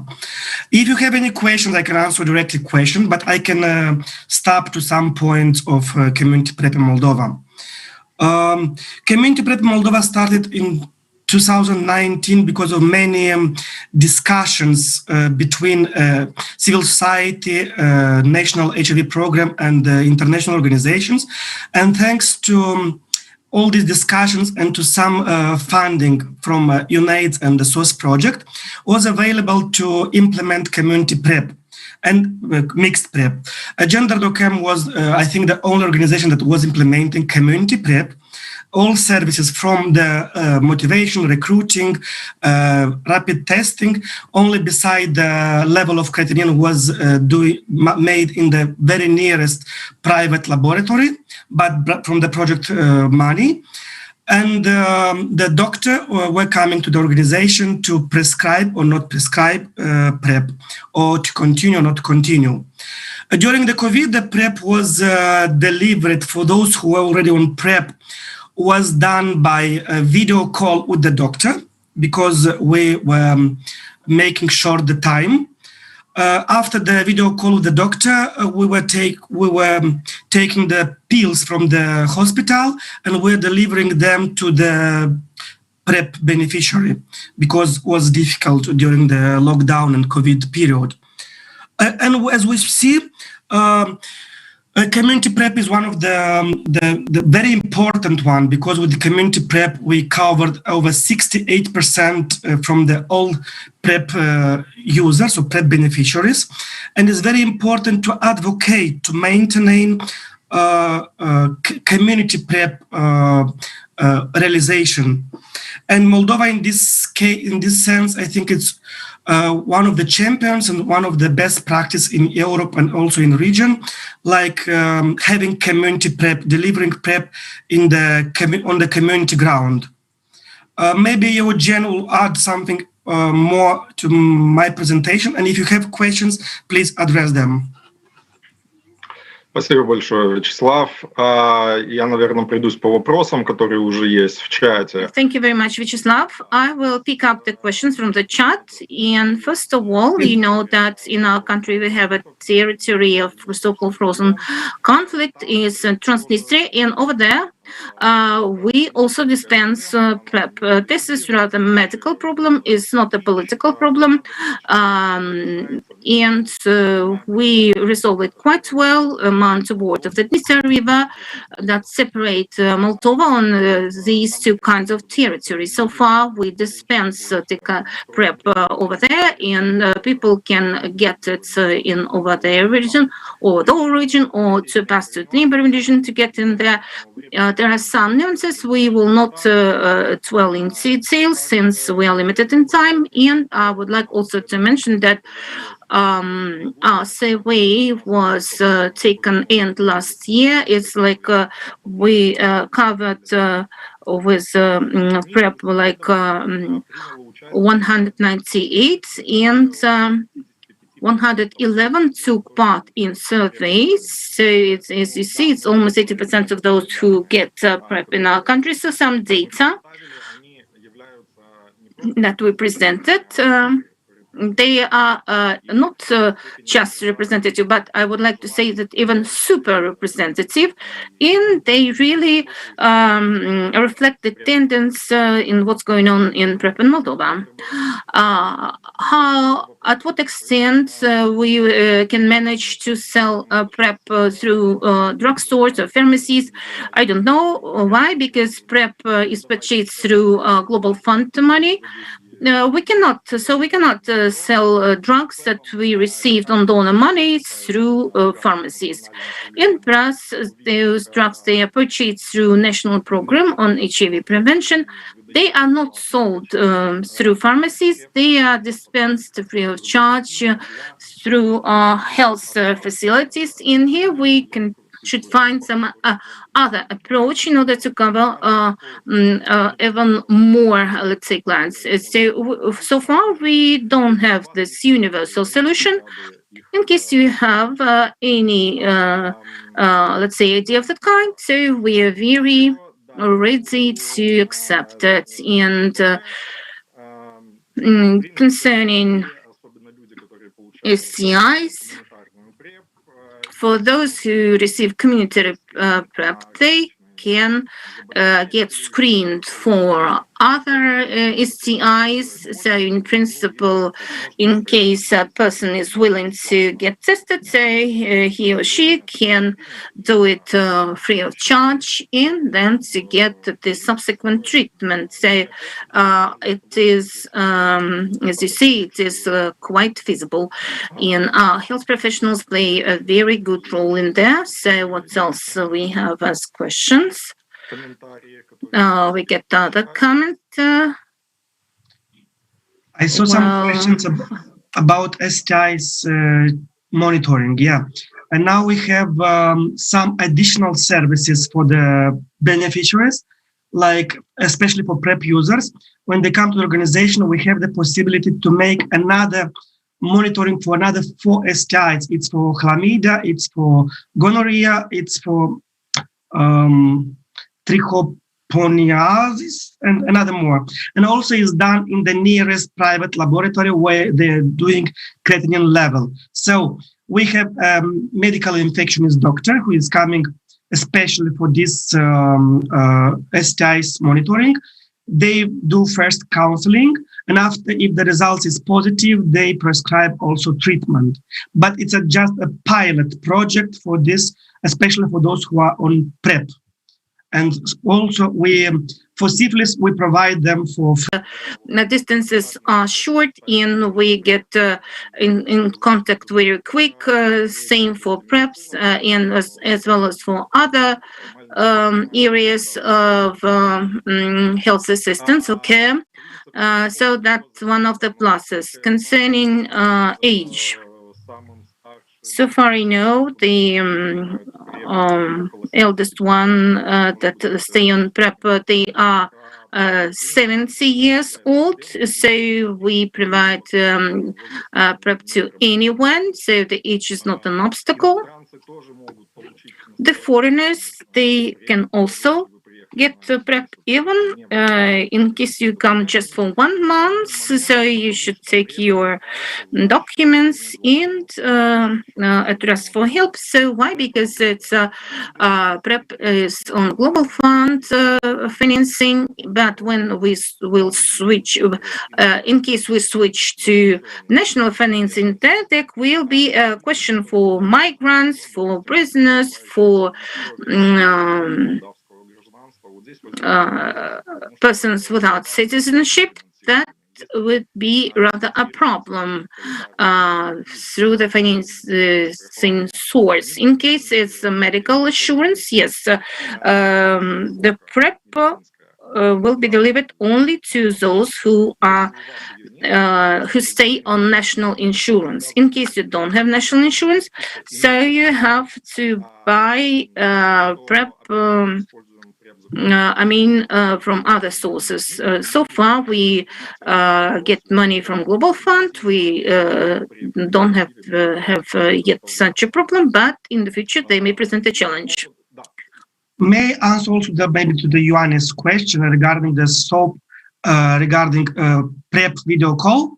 no, we don't have such soap, but we were doing this like a similar mechanism in a TB, VOT, like video monitoring of receiving treatment. And we were making like similar like that, but we don't have a soap especially for this. But in the COVID lockdown, this was the only possible way, because the doctor couldn't come to our office because she was also a doctor in hospital, and she could not put her on risk because she had to treat all the patients there also. And yes, now in our clinical protocol, we have only daily pills regimen, but we already provide 211 and daily scan, but our protocol is on revision now, and there will be introduced also communitarian PrEP that we're doing now. Like was piloting, but now will be introduced a national protocol. Спасибо большое, коллеги. Я вижу, у Яниса еще есть вопрос. К сожалению, мы несколько Thank you выбиваем. very much, colleagues. We somehow 3 minutes of delay from our timing, and that's why we wanted to save some time to discuss the questions that stay unanswered by the end of our conference. So if we really touch the hot topics, and I'm very happy to see Vyacheslav and Evgeny together with us. And if we have nothing urgent, let's switch to another presentation, if you allow us. We allow. So thank you. Now we shall move forward. We are recording all the questions, and we shall be back with those questions if something remains unsolved. But at the end of the day, we could continue because of experience colleagues having quite similar context. It's always interesting to study. Continuing the topic of working on the basis of communities, I would like to give the floor to the next speaker, Madam Atyasuk. I hope my pronunciation is correct. She represents a great organization, Chance Gender Health. She is a program manager, and also she represents the Institute of HIV and Innovations. This is important for implementation of such practices like PrEP. Rana has experience in creating unique clinics of health in Thailand. We shall hear a really unique experience of representatives of that region in such a context as transgender people and PrEP. Therefore, Rana, I would like to give you the floor, and we shall later on communicate in the Q&A session.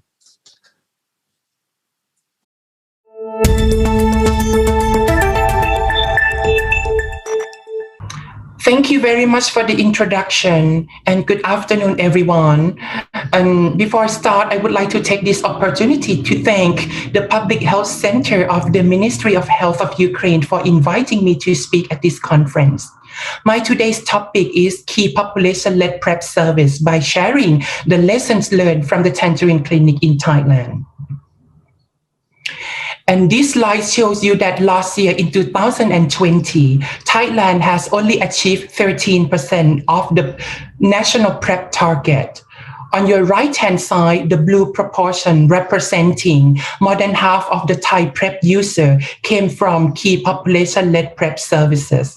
So I tell you more later what the key population-led PrEP service is about. So transgender people and transgender women, they are part of the key population in HIV response in Thailand. And the HIV prevalence among transgender women in Thailand was almost 18% in 2018. So this slide shows you the definition of the key population-led health services, or KPLHSEs. It's actually a defined set of HIV-related health services focusing on specific key populations. KPLHS are identified by the community and are therefore needs-based, demand-driven, and client-centered. The services need to be delivered by trained and qualified lay providers who are members of key populations communities. When designing an HIV program and services, we need to consider about these 4 elements: whether or not the services are accessible, available, acceptable, and of good quality. For example, if you're working with transgender population, you need to consider whether or not your service provision is located in the hotspot where transgender people live in. And the service provision need to be provided at flexible hours. And gender-affirming hormone treatment need to be provided and offered as part of the comprehensive health service for transgender people. It would be a good opportunity to give a chance to the transgender community to become the team of healthcare providers, because they will understand the key population's lifestyle. And we have to ensure that the services are gender sensitive and free from stigma and discrimination. This slide shows you that the Tangerine Clinic, based in Thailand, are one of the key population-led health services model. The Tangerine Clinic was established in 2015 and led by transgender staff and offer gender-affirming care into the sexual health services. Here are the list of the comprehensive health services for transgender women available at the Tangerine Clinic. On your left-hand side, you can see hormone-related services has been used to generate health demand among the transgender populations and link them into the sexual health services into the blue column. Sexual health services include HIV testing, STI screening and treatment, condoms and lubricant. We also provide PrEP and PEP. If client tested positive, we can initiate ART on the same day of the diagnosis. In addition to that, we also provide mental health support and referrals, as well as counseling for gender-affirming surgery. The Tangerine Clinic also works closely with the transgender community. We call them Friends of the Tangerine. They are actually the transgender social media influencer representing diverse background of transgender youth, transgender sex workers, and transgender celebrities in the country. So far, the Tangerine clinics are able to serve to almost 4,000 of transgender clients. The HIV testing uptake among the transgender women clients at the Tangerine clinic was 95%. 10% they tested HIV positive, and almost 20% they were prescribed PrEP, and 13% they were prescribed PEP. In terms of syphilis, 12% they tested syphilis reactive, and 30% they tested positive for chlamydia and gonorrhea. This is the demographic characteristic of transgender women clients. So far, the median age of the women at the Tangerine clinics are 26 years old. More than half of them having below bachelor's degree education level. 29% they reported they were unemployed, 16% they engaged in sex work, and almost 10% reported using amphetamine type stimulants. So the Tangerine Clinic has also actually been expanded to 7 community-based organizations in the country by having transgender-led and integrated hormone into the sexual health services. There are 40 transgender lay providers right now have been trained to provide more than 10,000 of HIV testing to almost 700 of transgender PrEP users in the country. And here are the same-day PrEP flow between the close collaboration between community organization and the provincial hospitals. On your left-hand side, the CBO or the community health staff will evaluate risk and offer PrEP to eligible clients during the counseling session. Blood draw will be performed at the community health center, or some of these will be outsourced at the private laboratory. Then physician will receive and review the blood result, and then we'll make an recommendation for PrEP initiation or PrEP continuation through the mobile application. And then the community staff will be able to advise on PrEP use and dispense PrEP to the clients at the community health center, and then make further appointments. So the KPLHS, or the Key Population-Led Health Services, has been implemented in Thailand in the past 7 years. In 2019, the Thailand Ministry of Public Health regulations has allowed the key population-led providers to provide some certain set of health services. These include pre- and post-test counseling, specimen collection, finger prick blood collection, as well as PrEP and ART dispensing as prescribed by health professionals. September last year, the country, Thailand, has successfully launched the first transgender-focused campaign called PrEP in the City. We wanted to ensure that the visibility of the transgender women in the country is enhanced and is making the important attention by the Thai society. So PrEP in the City campaign is actually the first PrEP campaign for trans women in the region, which is designed and produced by transgender women. We actually feature 4 different transgender women to represent the various lifestyle of PrEP use in their daily life. The campaign is also highlighting gain framing messages rather than using risk reduction messages around PrEP use. And one of the purposes of the campaign is that we wanted to increase visibility of the transgender women in Thai public healthcare system. This picture showing that the PrEP in the City campaign material was disseminated throughout the Bangkok metropolitan area, including the bus route running around the city. At the regional level, the Tangerine Clinic has been working under the USAID Key Population Investment Fund to support other different countries, including Laos, Myanmar, Nepal, and the Philippines, to establish the transgender-led health clinic. So in this picture, Mabeda Clinic, which is the first transgender clinic in Myanmar, established through a series of virtual technical assistants from the Tangerine Clinic in the past year. The virtual technical assistant included trans community consultation, virtual clinic tour, gender sensitization, trans competent care protocol training, clinic setup, and apprenticeship training for transgender community and healthcare providers. Lastly, I want to present and summarize with 3 key takeaway messages. First, integrated gender-affirming care and trans-competent providers increase access to HIV testing, PrEP, and other health services for trans population. Second, key population-led health services, or KPLHS, is an approach to simplify, demedicalize, and differentiate PrEP service provision for key populations.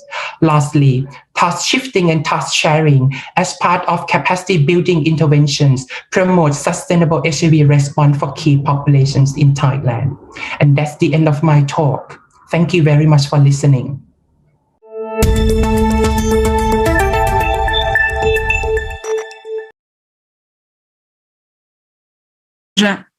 Дуже дякуємо за таку Thank you for this interesting presentation. Thank you for this interesting and important presentation. We have discussed the importance of access, adequate access to PrEP, also for transgender people. Therefore, it's important for us. We have several questions on the chat. I will try to read them out. Yes, please. Чутно мене, так? Пише Даніель. Question from Daniel. I would like to cite it in Ukraine. My friend, a trans woman, is receiving a PrEP. She does not tell the doctor that she belongs to that community. Of course, she is concerned about her health, and yet she is afraid of stigma from the doctor. Is there the risk for her about taking hormones and PrEP? Hormones and PrEP. Is it critical to tell the doctor about affiliation with the group of transgender people? I think thank you very much for the question. I'm not sure if I understand or hear the questions correctly because the internet connection is not good right now. So maybe Я повторю, чи є ризик Is there a risk? Is there a risk for PrEP? PrEP? If people receive hormones, transgender people also take hormones, right? Is there a risk if they take hormones together with PrEP? Yes. Okay. I think I got it now. So I think when providing health services to transgender people at the tendering clinic, one of the concerns when we offer PrEP to the transgender women, especially, is about the drug interaction between PrEP and feminizing hormone. So 4 years ago, the Tendering Clinic, we conducted a study on drug interaction between PrEP and feminizing hormone treatment among transgender women. And we found that 12% reduction in tenofovir exposure when using with feminizing hormone treatment. So at the Tendering Clinic, I think we providing the counseling the transgender women that you should take PrEP daily. So that's why you have to take PrEP every day if you are on gender affirming hormone treatment.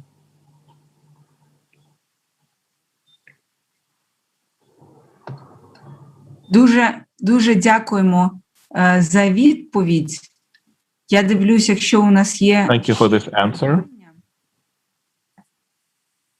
Так, тут є коментарі від Яніса. There is a comment from Yannis. We are grateful that you found time and joined the conference. Так, і загалом я бачу, що питань більше немає. There are no more questions, so є ще одне питання. there is one more question. In Ukraine, syphilis and sexually transmitted infections are treated only for the money of clients, which is a big obstacle to receive PrEP by people who don't have money for treatment of STI. For treatment of syphilis, people have to spend 1 month in the hospital. This will cost $1,000. What is the cost of treatment of syphilis in Thailand? Is it free of charge? Yes, if you are a Thai citizen, you are entitled to receive free STI treatment according to your registered hospital. However, we found that lots of the treatment rates of the syphilis and other STI were not taken place at the public hospital due to stigma and discrimination. So that's why the Tendering Clinics right now, we offer the free STI treatment to the transgender women who were found syphilis reactive.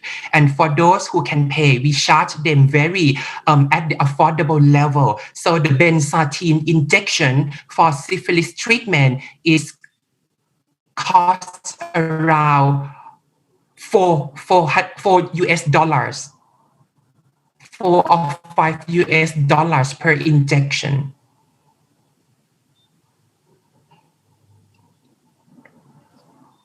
Дякуємо, дуже дякуємо за відповіді. Thank you very much indeed. Very contentful presentation.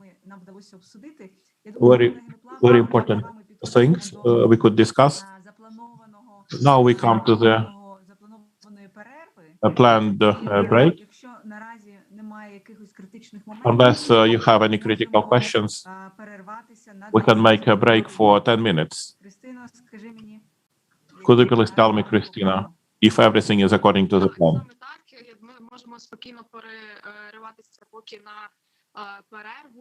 Yes, we can make a break. Rana, I would like to thank you for presentation of experience of Thailand at your clinic, Thailand. As I can see, there is great interest in the Ukrainian community because this is unique experience, and we have a lot of things to learn from. I hope in the summary we can discuss this more extensively. We shall be back in 10 minutes. Therefore, at 15:10, we expect you for the continuation of our session. Vitaly reminds us that we request everybody to remain inside to stay inside the conference. Don't please leave the room. This will make it easier as we return back to the conference. Therefore, I would like to thank you for this and see you in 10 minutes. У мене буде моє маленьке кохання.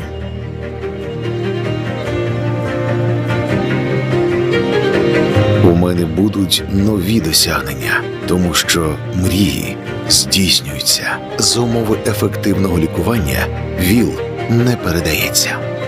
Це найромантичніше побачення. З тобою цінуєш кожну мить. Бо за умови ефективного лікування ВІЛ не передається. Так круто відчувати усі барви повноцінного життя. Кохати, народжувати, мріяти. Бо за умови ефективного лікування ВІЛ не передається. Понад 100 тисяч ВІЛ-інфікованих українців уже приймають АРВ-терапію. Лікування безкоштовне та конфіденційне. У разі досягнення невизначального вірусного навантаження ВІЛ не передається. Головне – не переривати лікування. Зроби лише один крок. Не дай ВІЛ зруйнувати твоє повноцінне життя.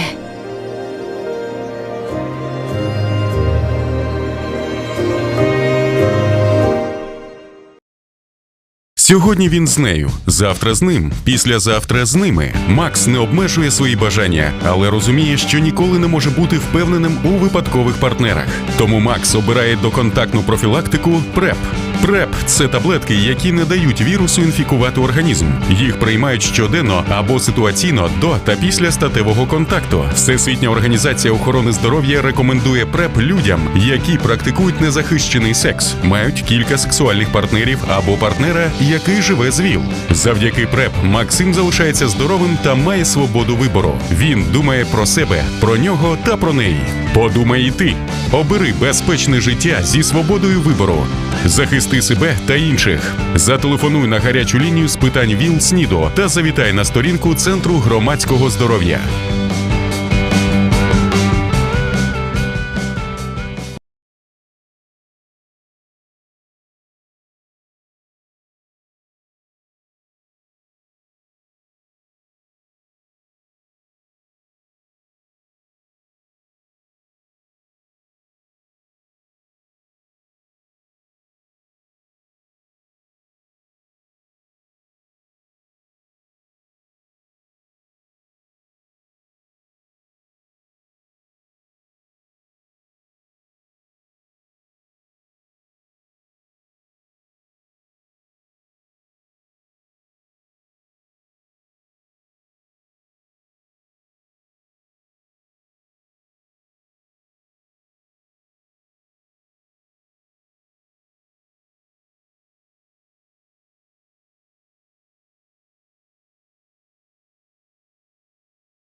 У мене буде моє маленьке кохання.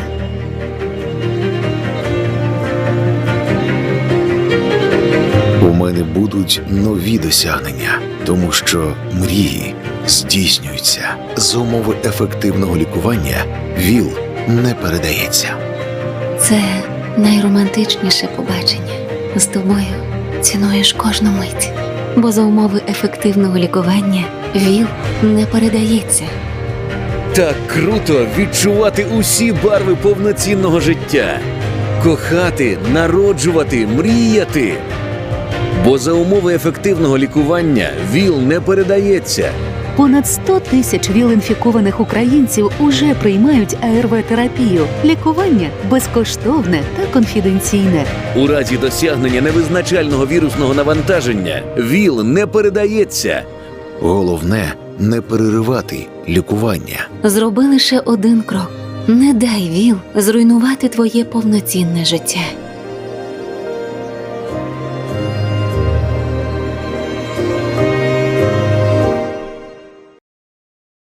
Сьогодні він з нею, завтра з ним, післязавтра з ними. Макс не обмежує свої бажання, але розуміє, що ніколи не може бути впевненим у випадкових партнерах. Тому Макс обирає доконтактну профілактику PrEP. PrEP – це таблетки, які не дають вірусу інфікувати організм. Їх приймають щоденно або ситуаційно до та після статевого контакту. Всесвітня організація охорони здоров'я рекомендує PrEP людям, які практикують незахищений секс, мають кілька сексуальних партнерів або партнера, який живе з ВІЛ. Завдяки PrEP Максим залишається здоровим та має свободу вибору. Він думає про себе, про нього та про неї. Подумай і ти. Обери безпечне життя зі свободою вибору. Захисти себе та інших. Зателефонуй на гарячу лінію з питань ВІЛ-СНІДу та завітай на сторінку Центру громадського здоров'я.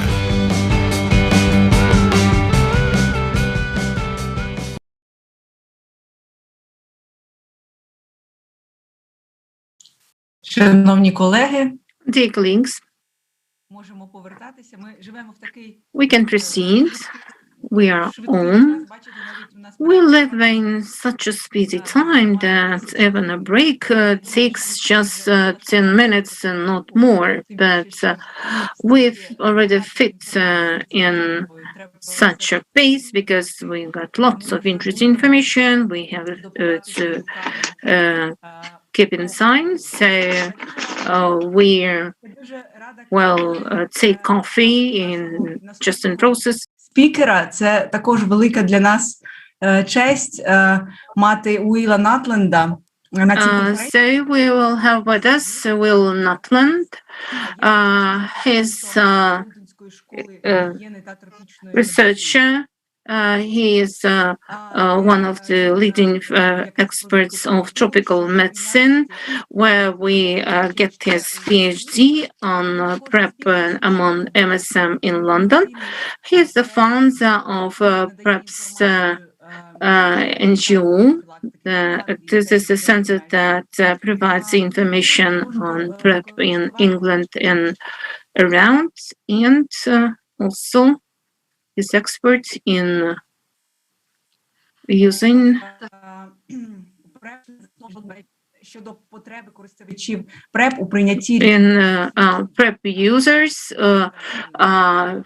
in decision making from research to policies. Thank you.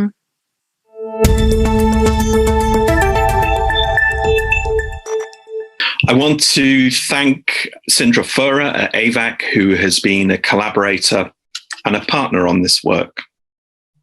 I want you to imagine a situation where people with HIV weren't involved in a community advisory board for the development of a new HIV treatment drug. I want you to imagine a situation where women weren't involved in a women's HIV prevention project. I want you to imagine for a moment that a policy was being developed around young gay and bisexual men's access to HIV prevention, and yet those young MSM weren't involved in the development and the implementation of that project. Yet, it's all too common for those of us using PrEP, or those who seek to use PrEP, to not to be explicitly involved in research, policy, and practice, around PrEP use. Good participatory practice, or GPP, has guided HIV prevention and treatment for the past 2 decades. GPP ensures that the voices and the experiences of people with HIV are central to the development of research and practice, including HIV prevention trials. So, how can we build on those GPP guidance to ensure that the voices of those of us who are using PrEP become more centrally and more explicitly involved in the development of research, policy, and PrEP practice? In 2020, UK-based PrEPster, for which I'm a founder and director, in coalition with New York-based AVAC, started to develop draft guidance on good EPUP, or good involvement of people using PrEP.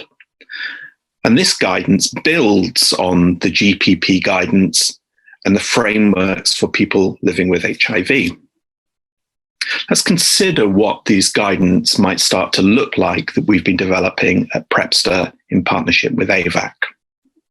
First, this guidance will be draft working guidance. It will be a live, real-world, evolving document rather than a prescriptive set of guidance of must-do things to do in the field. Second, guidance will be based on key principles that establish a roadmap for good practice that can be used by researchers, policymakers, practitioners, and most essentially, people using PrEP.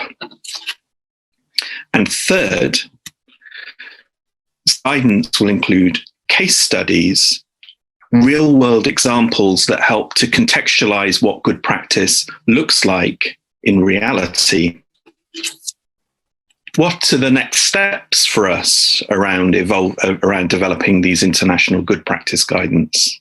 Well, this summer, we're going to be developing case studies to include in the document. So if you are a participant in this session and you think there are great case studies that we could include, we would love to hear from you.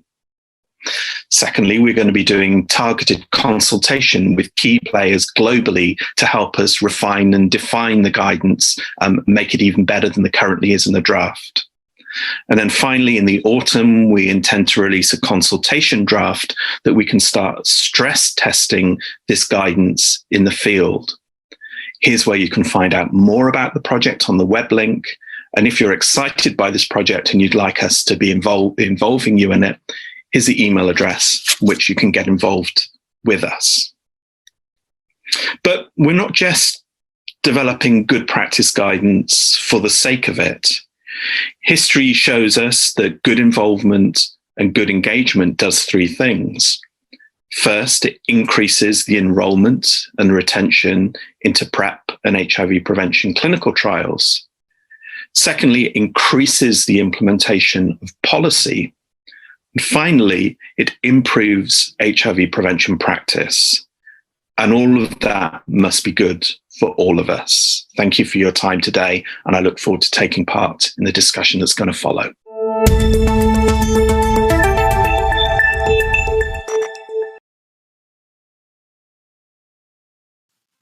Дякуємо, доктора Натленд, за... Thank you very much, Dr. Notland, for your presentation.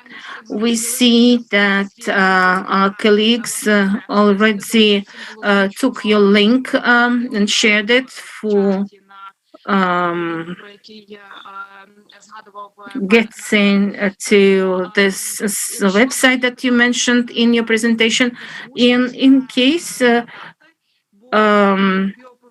we have questions, so we are ready to voice them, because any biobehavioral studies, in particular those ones that are implemented in Western Europe and abroad, I think the outcomes should be focused on some amendments to the policy or guidelines. And yes, for us, it's really the top is to get the best practices and to spread them over. So far, we don't have any questions live. from our colleagues? Let's check questions in the chat. Я думаю, стільки нової інформації просто було. Well, so far, no questions. Now, I think all our colleagues reached your PrEPster site to get acknowledged. That's why I think they maybe they will get questions after they get to your website in, let's say, get more information about it. My question is, do you know or do you have any information about the users of your website?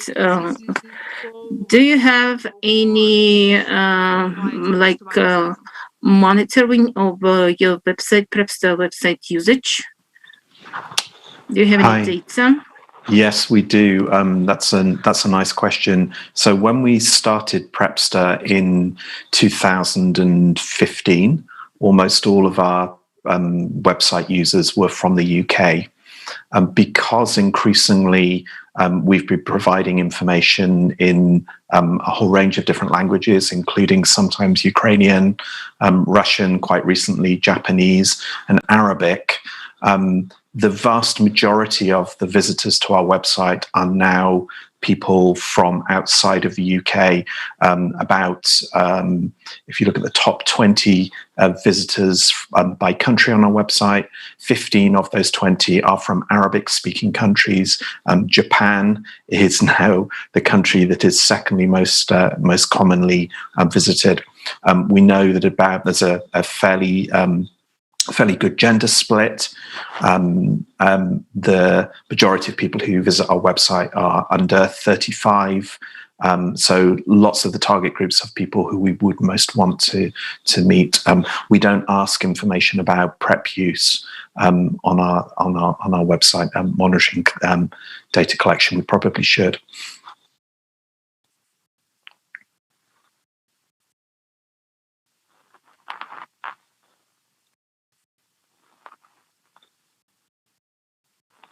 So do you want me to directly respond to the questions that I can see coming in from Gus and from Yanis? Yes, please. Yes, please. Yeah. So Gus's question is, do I have suggestions for how to get women in need of PrEP involved in trials and provision? Gus, I think this is the $6 million question for everybody globally. And some of the work that we've been doing at PrEPster has involved doing community-based research into better understanding the needs of different populations. So in a place like London, we know that gay and bisexual men, the reasons they're least likely to start using PrEP is around barriers to access, so affordability, not being able to get into a clinic, whereas we know that the key barriers for women in London are not knowing about PrEP.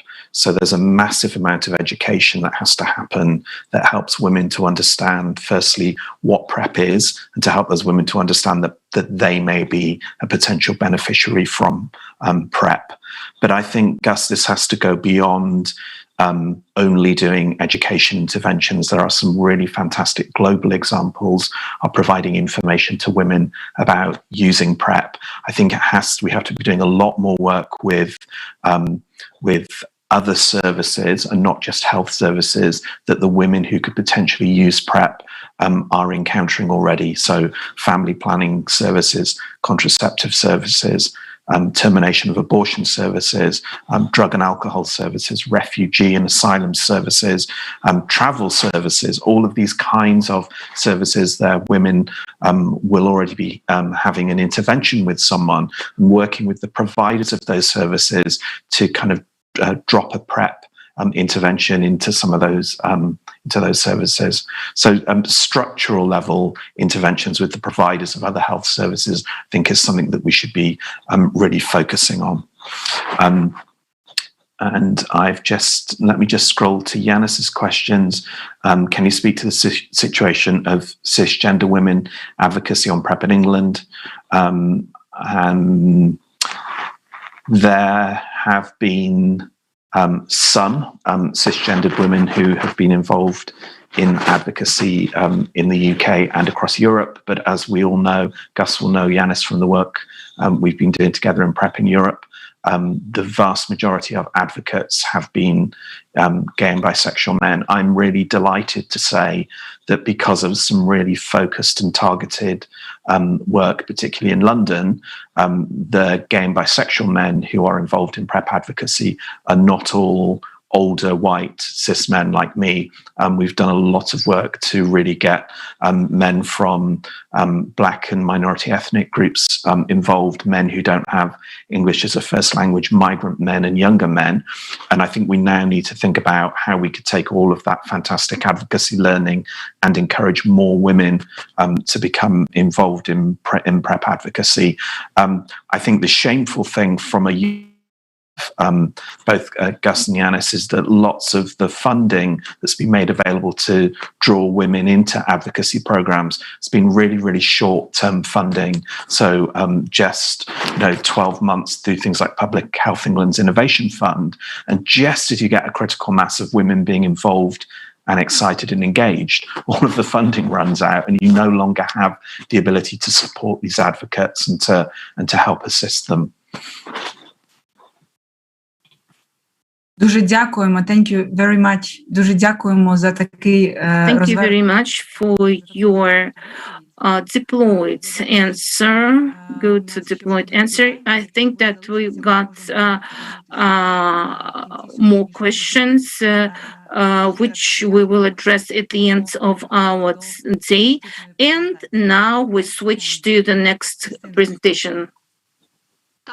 У мене самої залишилося питання, бо не встигла одразу розібратися в всій концепції, вона настільки широка. Was quite a wide context. I would like to thank for this. Our next topic is for continuation of the topic of studies before. With us will be Mr. Ivan. He will be his representative of the Public Health Center of the Ministry for Health. And the topic of Mr. Titer will be PrEP among injection drug users. I had the pleasure to listen to some statements from that study, and I hope it will be interesting to discuss it. By the results, it will be interesting to discuss the results of this work. So please have the floor.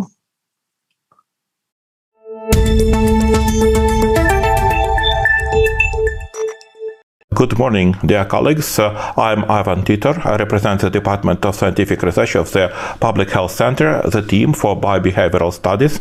The topic of our today's presentation is pre-exposure prophylaxis among injection drug users, the result of the behavioral study of 2020. Why do we believe our presentation can be of interest? First of all, due to recommendations of international organizations, 10% of the key group of injection drug users have to be covered of pre-exposure prophylaxis, and of course there are various sources of information to keep track of the level of coverage. A biobehavioral survey is the best, most reliable source for that.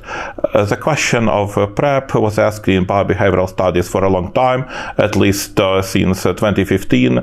What we would like to present today is the latest biobehavioral study. A few words about it. This study was held from end of August till beginning of November 2020 in 12 cities overall.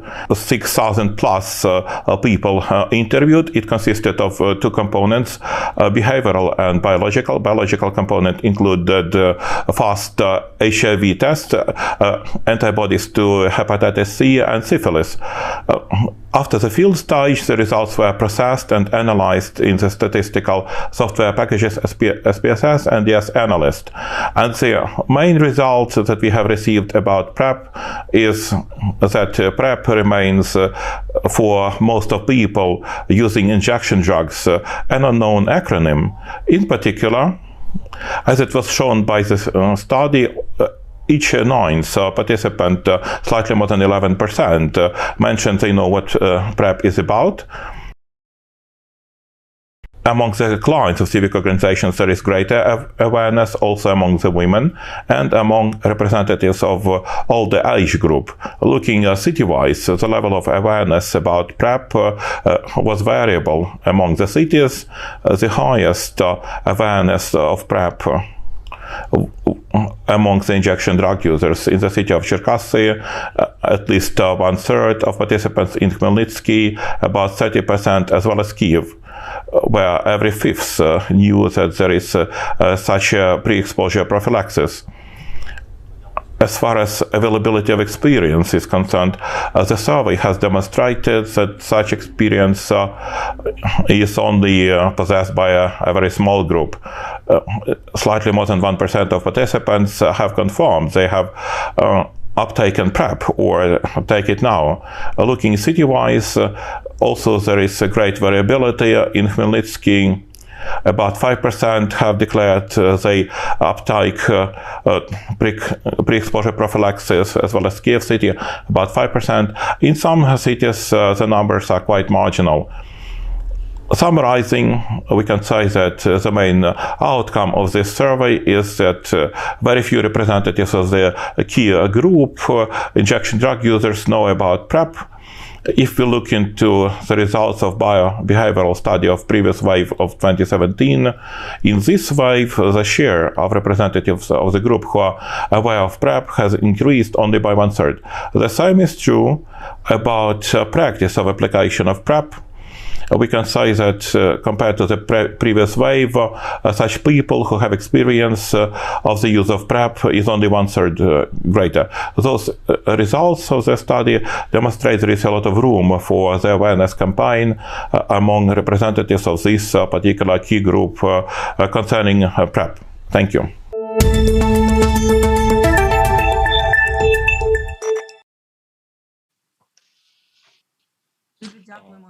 Дякуємо за таку важливу презентацію. Thank you very much indeed for this important presentation.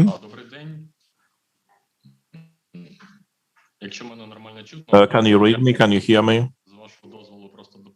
With your permission,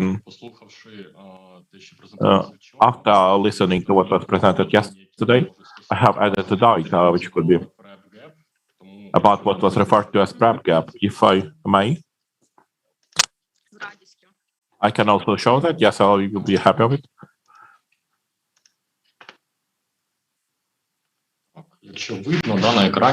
If you can see it on the screen.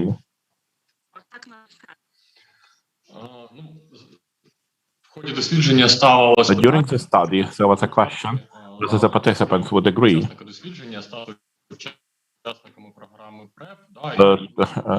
to become participants of PrEP program. And there were some statements proposed. There were several statements. On average, about 40% of the participants have mentioned that they would agree to become participants of a PrEP program. The highest preparedness when there was a statement that the drug could protect against HIV, also about injections, and the fewer participants would agree to participate in PrEP if they would have to take it daily, and also if they would have to continue use the condom.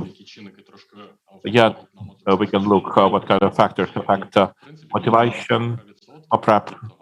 About 40% already among the injection drug users. Дуже дякую, дуже дякую. Так, ми, звичайно, бачимо, що... Yes, thank you. Indeed, we can see that for the group of injection drug users, we still have to develop and improve those services that we have in that direction. And of course, we still have the presentation on the screen, don't we?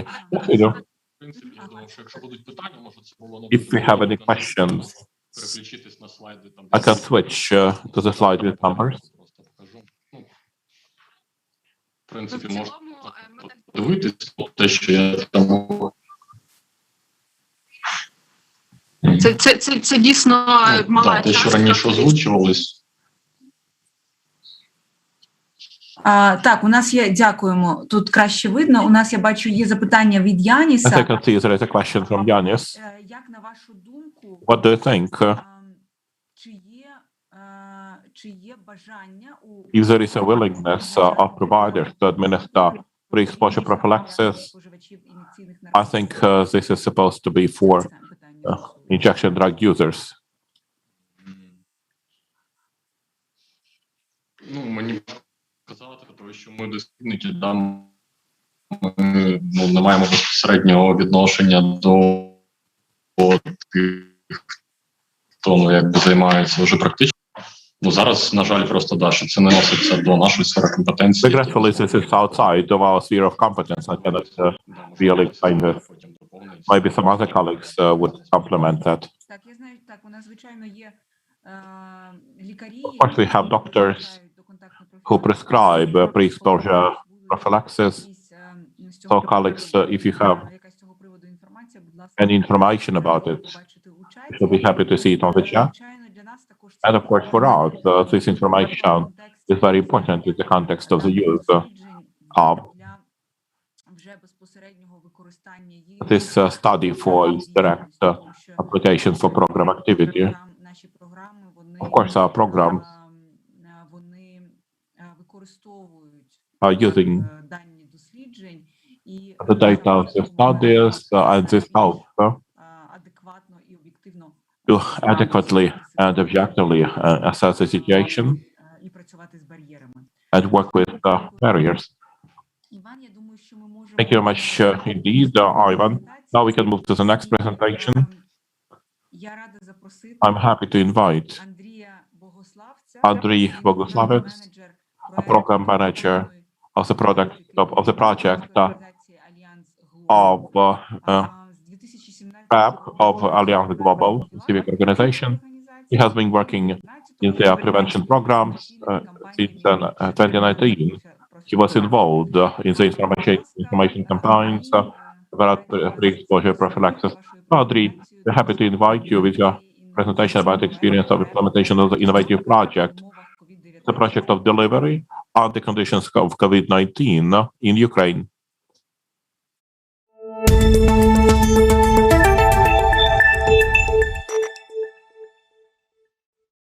Good morning, dear colleagues, participants of the conference. My name is Andriy Boguslavets. I am the manager of a PrEP project in public organization Alliance Global, and I will present on experience of implementation of innovative PrEP delivery project in the condition of COVID-19 in Ukraine. Prerequisites of the project are as follows. In Ukraine, since 2018, there is a national program of pre-exposure prevention for MSM PrEP. The organization Alliance Global covers the largest cities of the country, like Kyiv, Kharkiv, and Dnipro. Every month, new and existing project clients receive tablets for daily intake. Coverage of the prevention program for the three regions is more than 1,300 courses for MSM. And in this region, there are 10 social workers of the organization providing a full cycle from finding a client and motivation to start taking pills to support in further assistance.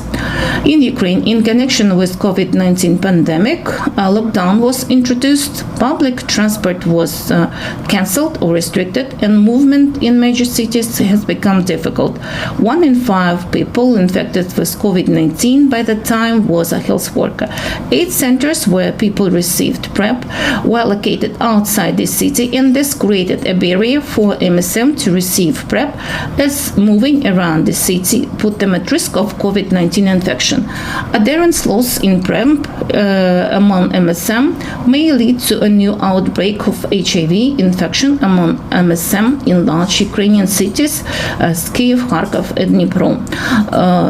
Some information about the project. The target group are men who have sex with men, sexual partners of MSM, and the aim of the project is to prevent the violation of adherence to pre-exposure prophylactic among MSM in COVID-19 by courier delivery of the drug or to existing customers, and the service of delivery of new customers to AIDS centers by taxi.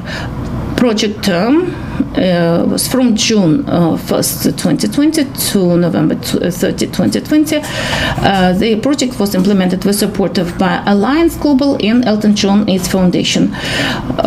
Project objective is to facilitate the receipt of the drug by customers by courier and mail delivery in terms of COVID-19 and provide services for support and delivery of new customers by taxi to the places of issuance of PrEP in terms of COVID-19, and redirecting project lines to other social and medical services and projects that provide services in the region according to client needs. The territory of the project covers Kyiv, Kharkov, and Dnipro, the largest Ukrainian cities.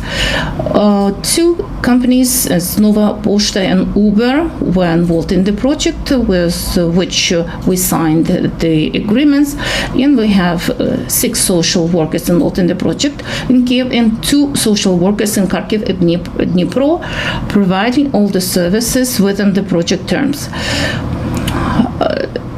For services of the client covered, first of all, bringing a new client by taxi to the place of issuance of PrEP in Kyiv, Kharkov, and Dnipro, providing respirators with degree of protection FFP3 during taxi or visiting the center, 3-layer comfortable masks and gloves, which by the moment of project implementation were in deficit in Ukraine. We also delivered them special disinfectant and gloves to protect against COVID-19 infection, and also cleaning the surfaces in case of driving a taxi or visiting the center. And we also provided for premium accounts for the new clients of the project in the Hornet, and also the management of the project agreed together with Hornet by issuing premium accounts in applications and also the voucher systems in the application of making contacts, plus the existing clients and new clients who used a taxi, they had the opportunity to receive the second and the third drug by taxi at home. To increase the visibility of the project, a collaboration with Hornet LLC was created, and an application for MSM Hornet was developed in a special promo action that was unique by that time, and in Ukraine, and our project did it for the first time as the application of MSM Hornet. We agreed to create a voucher system with the further provision of those vouchers to the clients of our project. Every time we did the information campaign in to MSM in Facebook, and we informed them which services are provided by our project, and for the period since June 1st, 2020 till November 30, 2020, 4,371 MSM learned about PrEP project through an information campaign and the application for MSM Hornet that we delivered for them. 859 MSM signed for PrEP in Ukraine, and the project services were used by 256 new MSM clients that received the service of delivery to PrEP by delivery points accompanied by a taxi in the cities Kyiv, Kharkov, and Dnipro, and also 280 clients received assistance as a service of second received, and 238 clients received also the third pill So our records are as follows. The first project was motivation in the form of Premier Council Hornet that we developed all together with Hornet. We developed a voucher system, especially for NGO Alliance Global. So we developed a system of vouchers, and as of today, those vouchers can be used by other projects in pre-exposure prevention in Ukraine, and we know that these vouchers are used by other projects. So these are the real achievements of our project and how we influence the other project in Ukraine. So we were the first to introduce the delivery of clients by taxi.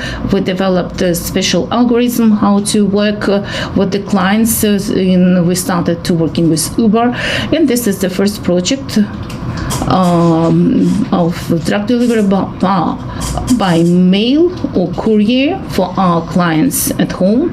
And we have to also mention here that we started our project in the condition of deficit with personal protective equipment in Ukraine, but still we managed to provide all the personal protective means to our clients, and we managed to decrease the infection and risk of infection for our clients.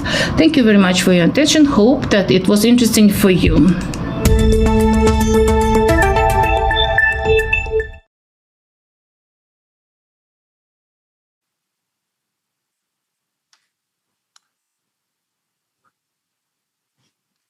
Доброго дня, шановні колеги. Дуже радий.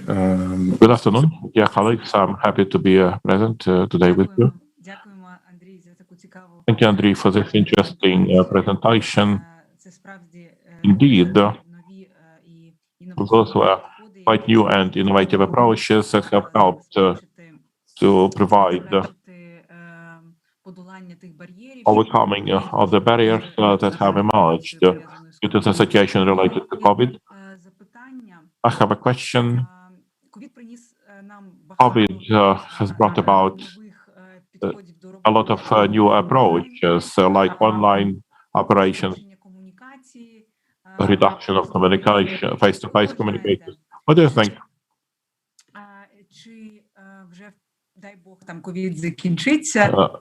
If hopefully COVID is over and we all go offline, what do you think? What practices from what you have developed can be continued or further? Can be expanded further, having in mind also the cost effectiveness, the adequate use of budget being cost effective, because as we understand, those activities are innovative, they are important, they can be expensive, and yet in the age of the epidemic, we need to count the risks and benefits. And yet, what would you keep if we all would become offline? Partially, this project in the city of Kharkiv continues to function, and it will function for another few months. We have noticed during implementation of that project that we did not lose the clients, and also it helped to fulfill our internal indicators that we had for 2020 1 month before, 1 month ahead. By the end of 11th month, we have fulfilled the indicator that we had for ourselves for 12 months. And therefore, I believe that the service of delivery of new clients by taxi can be kept under the condition that the client can migrate or move. I believe it's very important. A service for delivery of the drug by pouch or by mail, under the condition, of course, if there is the precondition that the client keeps receiving such a service, and he gives power of attorney for that. Also, when we add to our package any kind of motivation bonuses, like premium account on Hornet, this helps to expand the project to cover more people. We have noticed that they come more to the website to find out about the program. If there is motivation, at least people read of PrEP, and this is additional information that they have. in their hand, but many of them get registered and receive the services. Therefore, I believe those three components I mentioned are very important, and they need to be implemented. У мене буде питання, Андрій. Thank you very much. Very important comments. Yesterday, our colleagues from Scotland talked about PrEP, meaning that support in administration of PrEP. I don't know about the mechanic of it, but still the sending PrEP by courier or from specific dispensing centers, or like a kind of hybrid format of involving clients PrEP. So yes, we have such perspectives, but since we started a little bit later than Ukraine, we need lots of information, to be delivered to clients, and so for them to be involved more in PrEP, and so this is the let's say the role of the informative campaigns cannot be overestimated, and yes. Building up the awareness, raising awareness, yes, it's very important. Thank you very much, Andrei. Maybe have questions from the chat. So far, no questions from the chat. Yes, no questions so far. And I'm very interested in cooperating with Hornet, since we are responsible for establishing cooperative links. I would like to say that you're really great. You're pioneering. In there, I see Martin with his hand. Maybe if we can connect Martin. No, it was for. I had it up from the previous speaker. It was for the previous speaker. Sorry, Martin. Sorry. Окей. Добре, дякую. Дякуємо. Тоді можемо переходити Then thank you, and we will switch to the next presentation. Christina, the floor is yours to introduce our next speaker. Yes, we will proceed with the presentation from Tatiana Kiryazova, who is a PhD of biological sciences, and she works in Ukrainian Institute of Public Health Policy. She will tell us about PrEP among MSM in Ukraine, and she will tell us about the barriers in there and the ways to overcome them. And Tatiana works in Ukrainian Institute of Public Health Policy, so she did her training in US, and I expect that we will get a good review of the topic. Tatiana, the floor is yours.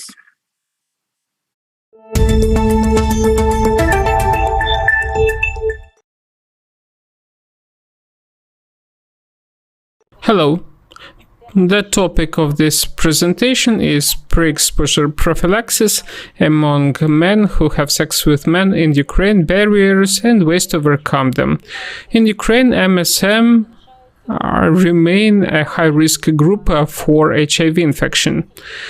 In 2018, in the country, they started implementation of PrEP, which has already become popular among MSM, but the coverage rate is still low. This study was conducted by the European Institute of Public Health Policy together with ICF Alliance for Public Health, aiming to learn more about the barriers preventing improvement of MSM coverage by PrEP. In June and to September 2020, we conducted qualitative in-depth interviews with 34 MSM and 15 HIV service providers, including 11 social workers and 4 doctors at 8 centers. We worked in 6 oblast centers of Ukraine: Dnipro, Zaporizhia, Kyiv, Odessa, Kharkiv, and Chernihiv. The interviews were literally transcribed and analyzed using the thematic analysis method. Talking about social workers, they were a bit older, 34 years. All of them had a university degree. Only 3 of them had a degree on psychology or social worker. Doctors included 3 women and 1 man, aged from 44 to 60. Our results showed that the main barriers to initiate PrEP among MSM was the lack of demand because of lack of awareness or information, and lack of promotion of PrEP among MSM. Provision of MSM only by healthcare facilities requiring mandatory visits to 8 centers for registration, for examination, was another barrier. Most of MSM wanted NGOs to prescribe PrEP. Also, they had lack of confidence in confidentiality.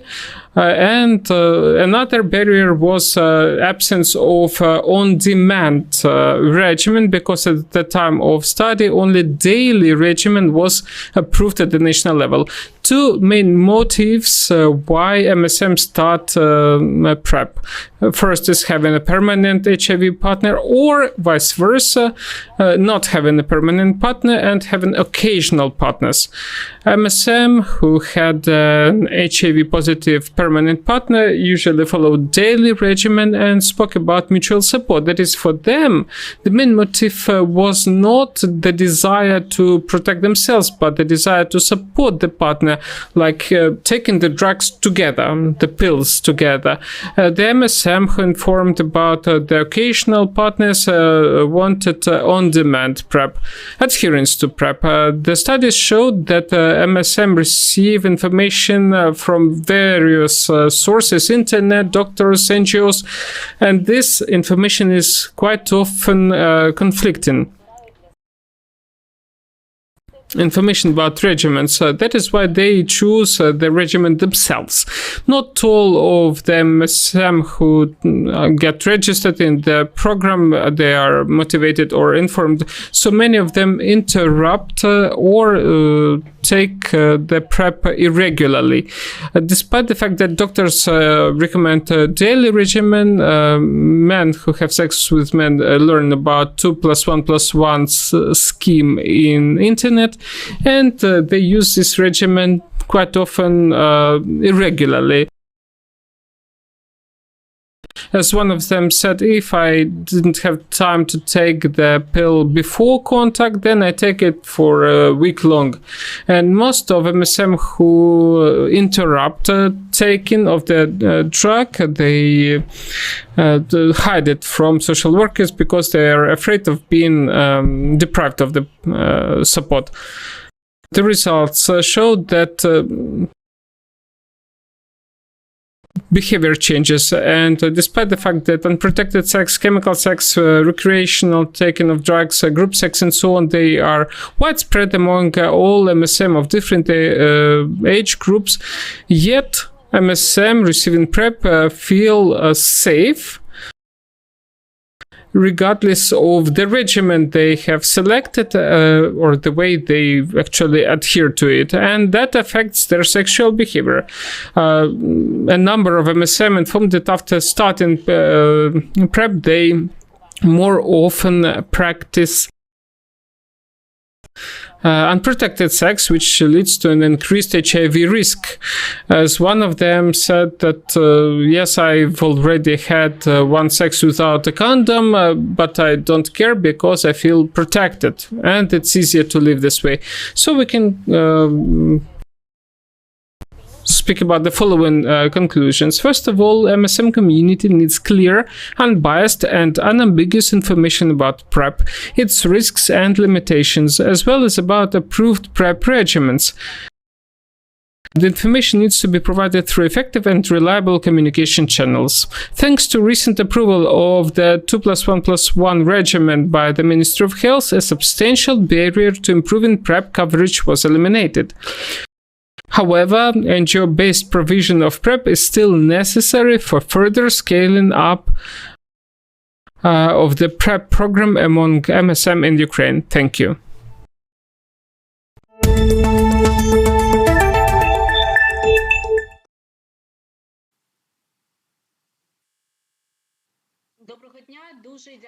Good morning, dear colleagues. Thank you very much for the opportunity provided to share with you our survey outcomes. We're very happy to see you here with us, Tatiana, and thank you very much for your very interesting presentation. We are very glad to see that this information that we got from those programs still gets additional evidences from the surveys, such surveys as yours. So it says that we use the right direction, but we have to speed up our plans with PrEP provision through NGOs. We have to involve our physicians to help the NGOs to consult the clients on the base of community centers, for example, or NGOs offices, and to introduce 2+1+1 regimen into the guideline, PrEP guideline. Why? Because before it was rather an obstacle, the lack of such a regimen registration. I see we have questions from the chat. I would like to mention that almost all MSM, except those having permanent partners and living with HIV infected partner, they used condoms and they started daily PrEP regimen just to comfort their partner, comfort their partner in the sense of that they are protected from infection and easing their life. Most of them get information from the internet, not from the doctors, and health workers say that unfortunately, since the 2+1+1 regimen is not approved officially in guidelines, we cannot recommend it to our partners. But now, since we get it officially registered, so this regimen can be introduced into practice. But because most of clients asked for this 2+1+1 regimen. I don't know whether or not I answered the question, but yes, that was just a question in this.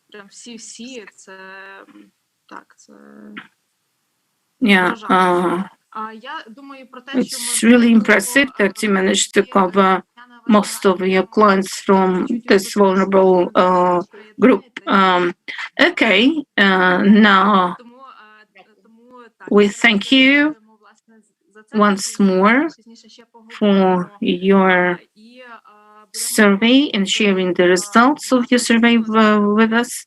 And now let's invite our next speaker.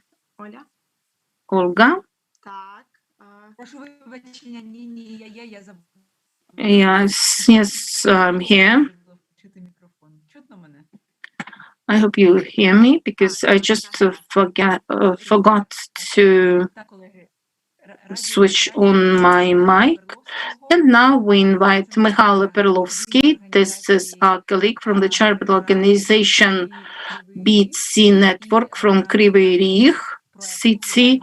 Mikhailo is the manager of the project of HealthLink project. Mihailo will present us on an innovative model for the integrated implementation of PrEP for key population at the risk for HIV infection within the HealthLink project. Mihailo, the floor is yours.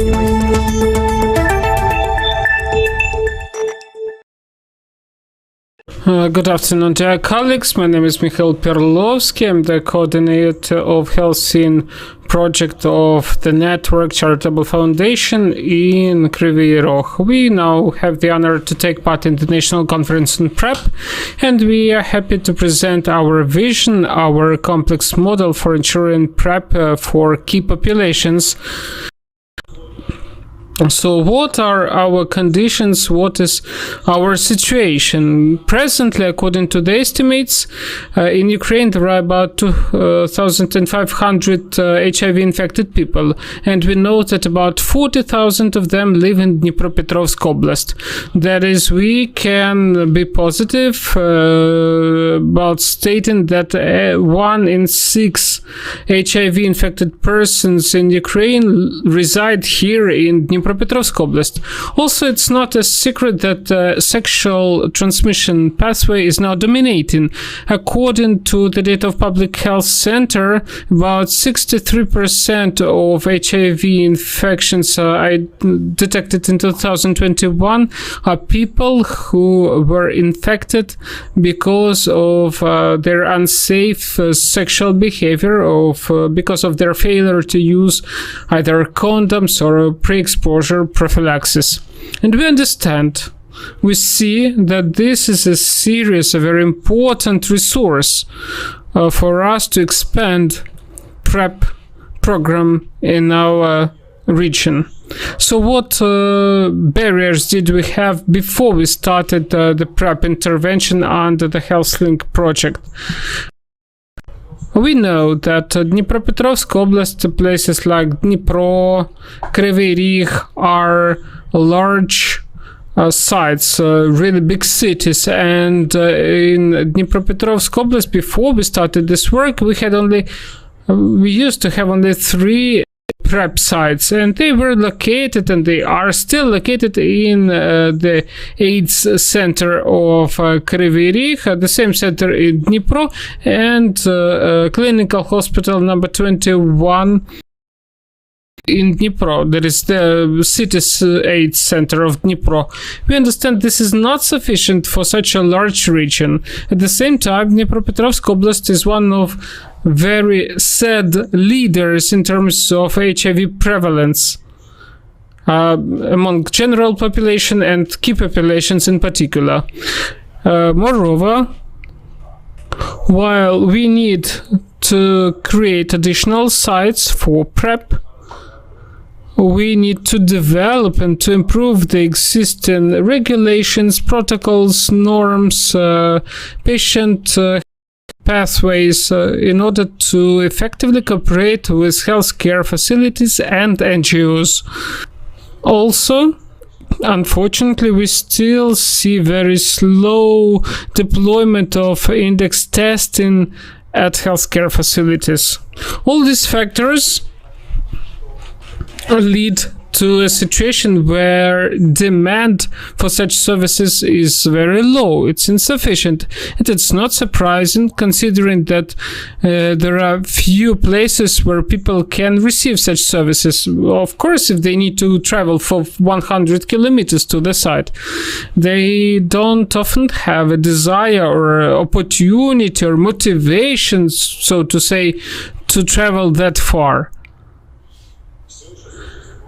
There is still stigma, there is still discrimination at healthcare facilities and social service facilities.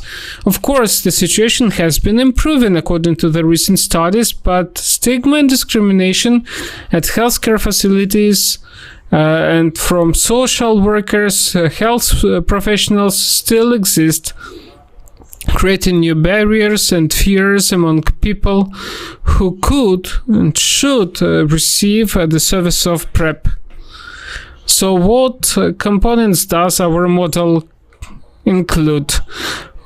We implement a patient-centered approach. We understand that a person is the center of and target of all our actions, we do the following steps, and it's not like serial steps, it's just simultaneous actions.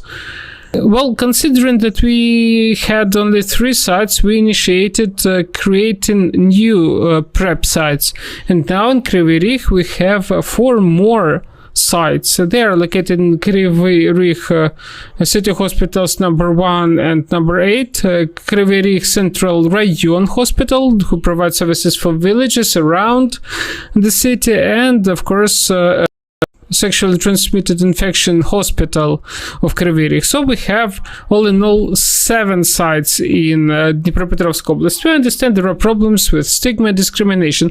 We understand that index testing intervention is deploying really slow. We also did training of health professionals on index testing, fighting stigma and discrimination, and we trained social workers on cognitive and behavioral methods such as motivational interviews, motivational consulting, to deliver this motivation to the people at high risk of HIV infection. Index testing, after the beginning of the intervention and generally under the Health Link project, has been increasing in intensity, and you will see on the slide more information about that. We understand that you cannot do it alone, and one healthcare facility or one doctor cannot close all those gaps that a person has before making a decision to start taking PrEP. That is why social support is something we consider the main and very important component of our model. Working in collaboration, we started creating multidisciplinary teams, including infection disease doctors, social workers, local and oblast and city level decision makers. And what is interesting, we have implemented quite an innovative approach in this context, in the context of motivation of people involved in the PrEP intervention. That's given a reward, an incentive for success, for the results. So if a patient, a client who needs PrEP, and this person has been linked to the necessary care, the health professional and social worker both receive a financial incentive. On this slide you see particular numbers. On this diagram you see 60 persons receiving PrEP.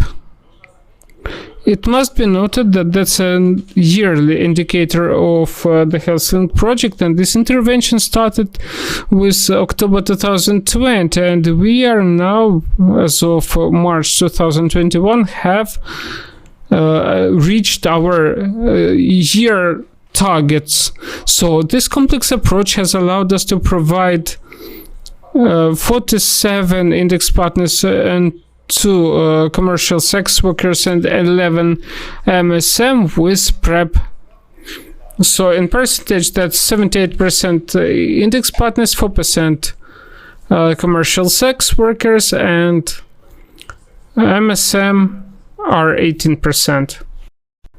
We believe that implementing this complex approach using index testing as a resource for deployment and scaling up of such as important service of prevention as PrEP, creating demand among key populations, informational campaign overcoming the existing barriers that prevent people from making a decision, from receiving PrEP. If we address those issues, we can be sure that sustainability and coverage of such services will progress every step of the way. In the end, I'd like to say thanks for your attention and wish you the very best work at this national conference of PrEP. And please don't forget that wherever you see a barrier, there is an opportunity. Thank you.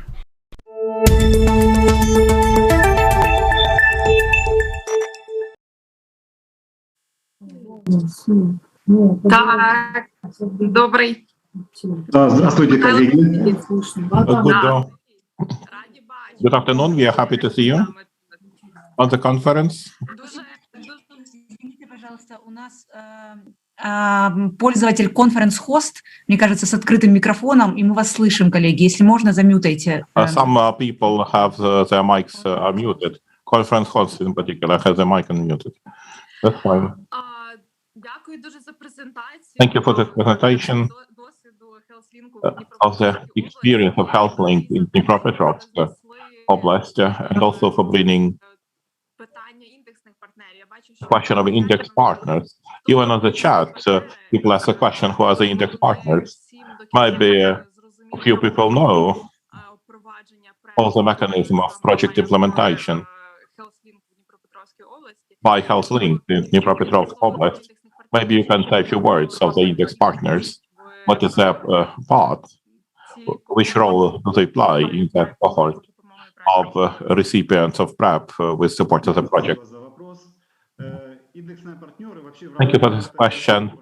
Index partners undergo testing in the medical institutions and in the community. Therefore, we're trying to approximate the service of testing for HIV. Within that intervention, we detect HIV or confirm negative status, and they are sexual partners or injection partners who are referred to as index partners, according to terminology. If you find a positive one, he goes for ART. If we find a discordant couple from the index client and the zero patient, if he has a HIV negative partner, so that person is covered by intervention of pre-exposure prophylaxis within the project. Thank you. HealthLink, first of all, is a project implemented in healthcare institutions. Therefore, the entire cascade of services, which are later provided, usually they start in healthcare institutions. And there is access to various groups, not necessarily with connection to any key group of the start. And later on, they unwind the entire network from a single client. Maybe you have more questions.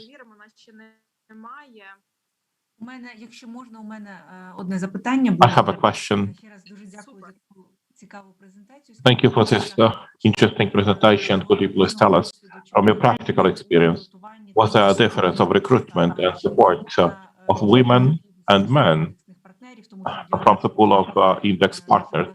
Because for us, it is important to understand how to work with different categories of patients of PrEP. Among the index partners, predominantly, we had women, 70 to 30 was the ratio. Now we can see the trend. Our practice demonstrates if we detect HIV infection, normally those are men from 30 to 50 in that age category, 35 to 50. If I expand this answer, as far as index intervention is concerned, within PrEP, we have involved 77 index partners, 151 persons from key groups like MSM and commercial sex workers. There is a good trend. I'm not saying it's good, but yet there is a trend that among index partners, their percentage of taking to PrEP is much higher. It was not part of the presentation. Those are 70% of people who have received medical support among index partners, HIV negative. About the key populations, of course, we have a lot of room for improvement. Among MSM, 150 people. Those coming to PrEP was only 16%, with risky behavior and positive reading. So we understand how to improve. We need to strengthen our community, our services. I fully agree with the colleague.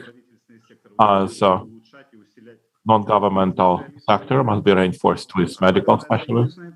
As far as index intervention is concerned, there is a question of improvement of skills and practices in terms of communication with the client.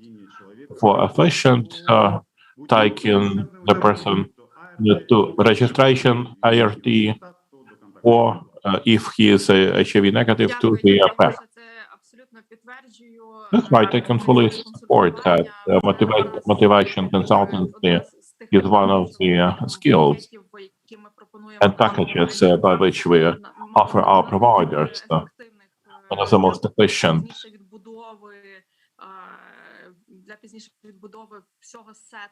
so that later on we can rebuild the entire set of services. We shall move now to the next speaker. Thank you very much again. Once again, thank you for joining us. Telling how implementation is happening locally. We have one more question. They are a bit lagging behind the schedule. I think it's worthwhile. Just one.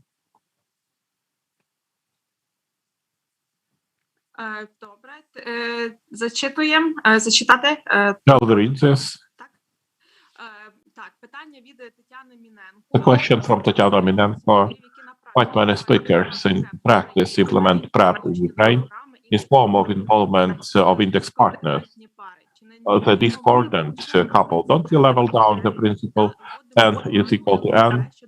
And also we don't we cheat people living with HIV/AIDS about efficiency of ART as a prevention of transmission of HIV. Is it really necessary to involve discordant couples to PrEP? I believe that any extra step in that direction, this is another step to overcome HIV problem in the country. As far as discordant couples is concerned, this is a serious and important instrument for us to stop transmission of HIV from a partner to a partner.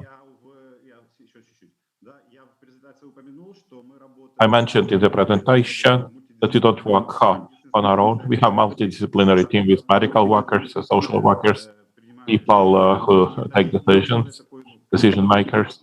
And this is a collective mind. Everybody has strengths, skills, knowledge, experience.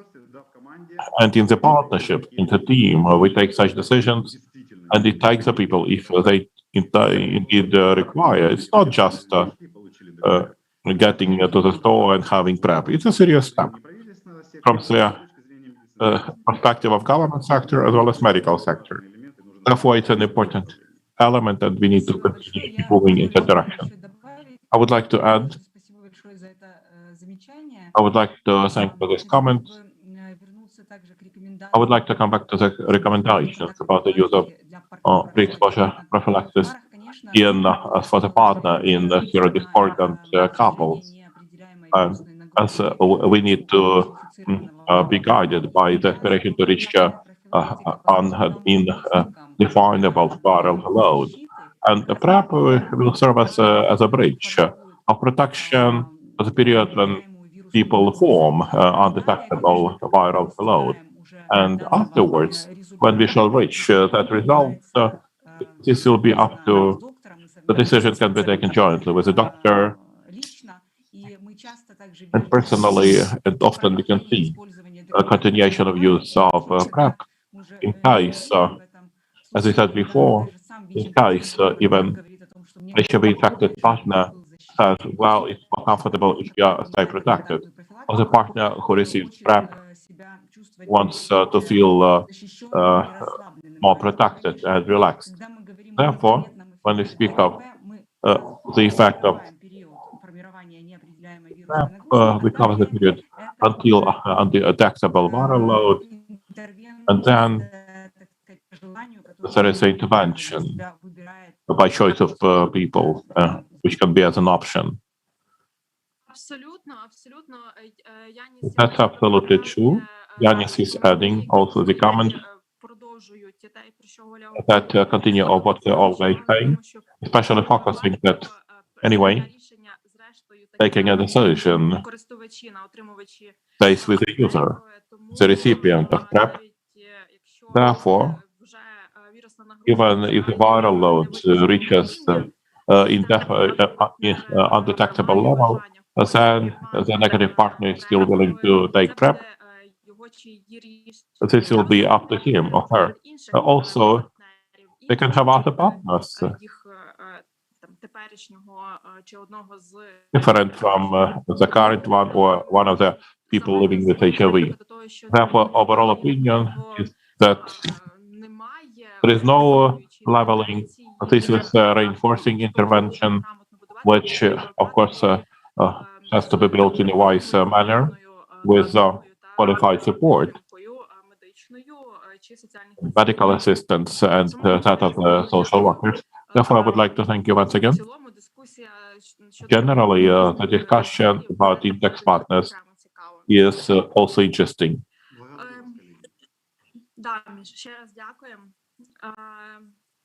Гаразд, тоді переходимо до наших... Thank you for that. Now, shall we move to the next speaker? For you to understand how many speakers we have, I can tell you that still we have 3 speakers, 3 presentations, be followed by finalization of today. The next one is our colleague from Public Health Alliance, Vera Jacek, who is a Senior Program Officer of the Public Health Alliance. She coordinates a program of social support within the Global Fund project. Vera will share an experience about the role of non-government sector in implementation of the national PrEP program and the experience of Ukraine in 2019-2020. This is another view, another prospect on participation of non-government sector. Therefore, Vera, we invite you. Please have the floor.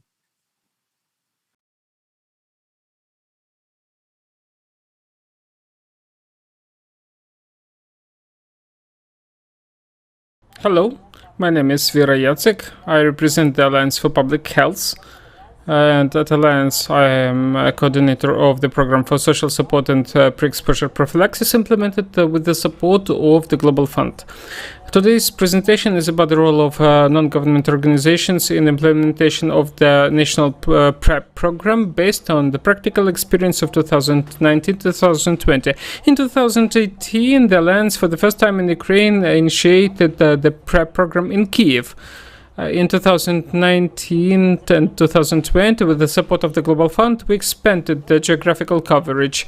We engaged 26 implementing partner organizations in the 22 oblasts of Ukraine and the city of Kyiv. More than 100 persons working in different localities recruited clients, and thanks to their efforts, we have got the results that I would like to present now. While preparing this presentation, we analyzed the programmatic data from the Cyrex database and conducted meetings with implementers, case managers, and project managers. Also, we conducted an interview with clients of the program who used the social support and for the first time initiated PrEP. In 2 years, 3,037 clients started taking PrEP. If we look at the dynamics of client recruitment in 2019, the total number of those who started PrEP for the first time was 1,772, and in 2020, the total number of NGO-based PrEP clients was almost 2,500. On the average, 4 representatives of key populations received the drug from healthcare facility every day. Here is the recruitment, client recruitment results based on different regions. And in the city of Kyiv, in Dnipropetrovsk, Odessa, and Kyiv Oblast, they had the highest level of recruited clients. Almost 1/3 of the total recruited number is in Kiev. And 81% are MSM, only 6% are sex workers, 5%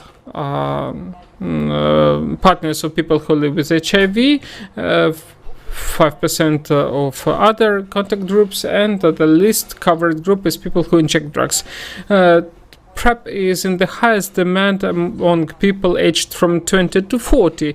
The youngest client of the program is 18, the oldest is 72. And as you can see from this slide, 88% of all are men and only 12 are women. Out of those who for the first time initiated PrEP, 94% returned to collect the second dose of the medication, which shows that the average retainment period is 3 months. Based on the results of these 2 years of work, we can speak about several factors that enabled achieving such a result by NGOs to engage more than 3,000 people from key populations in the program.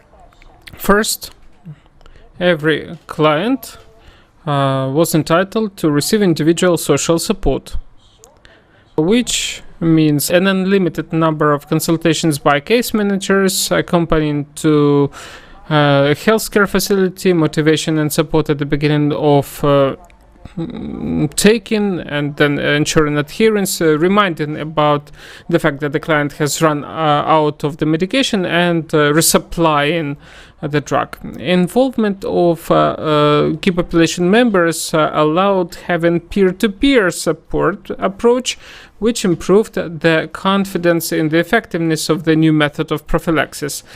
Also, an additional incentive of free services was important, including provision of free drugs and services at an NGO. I'd like also to emphasize the intervention by the Alliance Global, which helped continue in recruiting new clients during the pandemic and keep the existing clients. Additional funding was provided to support the clients who thus were able to travel by taxi to healthcare facilities free of charge or receive drugs by mail. Also, it was important that many tools of information were used. For example, information was provided on service provision sites, giving out handouts, and so on. Sometimes case managers used a Hornet dating app to propose PrEP to potential clients. Free services are an important factors motivating clients to start and continue taking PrEP medications. I would like to say that our clients said that it was important that we had such a complex set of services. Yet the experience shows that there are still some relevant barriers. In particular, that's low level of awareness about the effectiveness of PrEP or the PrEP itself, and that leads to low demand for this service.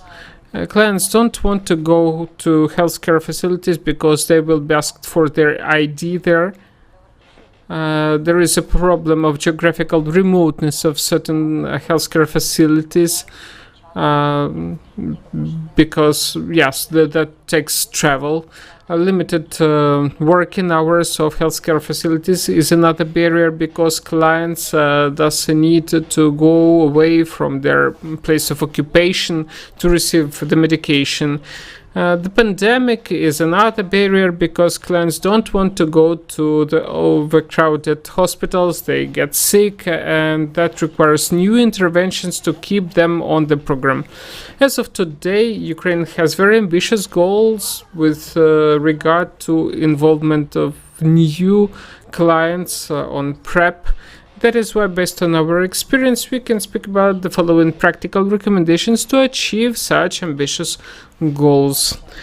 First of all, that's advocating for provision of PrEP at NGO sites immediately, thus moving the service closer to the clients. Then continuous training of PrEP service providers, national informational campaign considering specific needs of each key population, ensuring uninterrupted supply of PrEP medications to healthcare facilities, expanding the network of NGOs and healthcare facilities involved in the PrEP program in Ukraine, and finally implementing innovations to reduce the barriers in the context of COVID-19. And at the end, I'd like to say thanks to all those who were involved in this work, and thanks to them we have got this result. Thank you.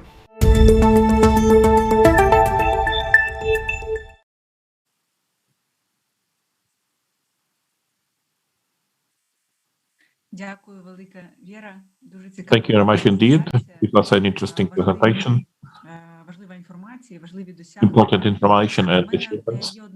I have one question. Взагалі-то транслюю ще з ранку. I am keeping it yet from our morning chat. And the question was to me, and yet you have a vast experience of direct coordination of this program and development, I mean, of the approaches in case management and social support of pre-exposure prophylaxis. The question is about the barriers that social workers have on the way from recruitment to support. We have discussed awareness of the clients, and we have discussed concerns about side effects. Was there anything else? Any information from our colleagues who directly provided the support, or maybe your ideas? Generally, all those barriers quoted by myself are about the difficulty in the work of a case manager, a person who works directly with the client. Generally, as it comes from experience, the highest barrier and the biggest difficulty for the case manager is enrollment of the client. Because if you look into experience of 2019, 2020, because the clients don't really understand why the pre-exposure prophylaxis, if they're using other methods, if there are alternative methods. That's one thing. Another thing is, obviously, lack of information materials for potential clients, especially with that barrier in 2019, when generally there was no information materials we could have for the clients, and that barrier was partially resolved, and yet it's in place. Also, there is a barrier that the client, it's difficult for the client to do several stages, visiting several places to have the drug. First, he goes to the NGO because there is screening, then move to the healthcare institution. This is also the differentiation of places is one of the obstacles. And of course, COVID-19, that's basic, and still it has to be noted because generally in Ukraine we face the barrier, including the case managers, such a barrier as COVID-19 pandemic. Thank you, Christina. If you have any questions, if I can see on the chat, there is nothing. Hopefully it was all clear. Unless there are more questions, I would like to thank you. For us, it was a great honor to have the experts who can convey information directly from the field. Thank you. So I would allow myself to move to the next speaker. запросити Константина Думчева. Я думаю, що Константина знають дуже багато із учасників. Це один із наших I would like to invite Konstantin Dumchev, who's a very important partner of ours for different kinds of studies. While it's really hard to find the expert of his level, so we are very happy to have Konstantin with us. So Konstantin Dumchev is an acting director of Ukrainian Institute for Public Health Policy, and he will present a pilot study of the model of providing PrEP for PWD in Kiev, PWD in Kiev.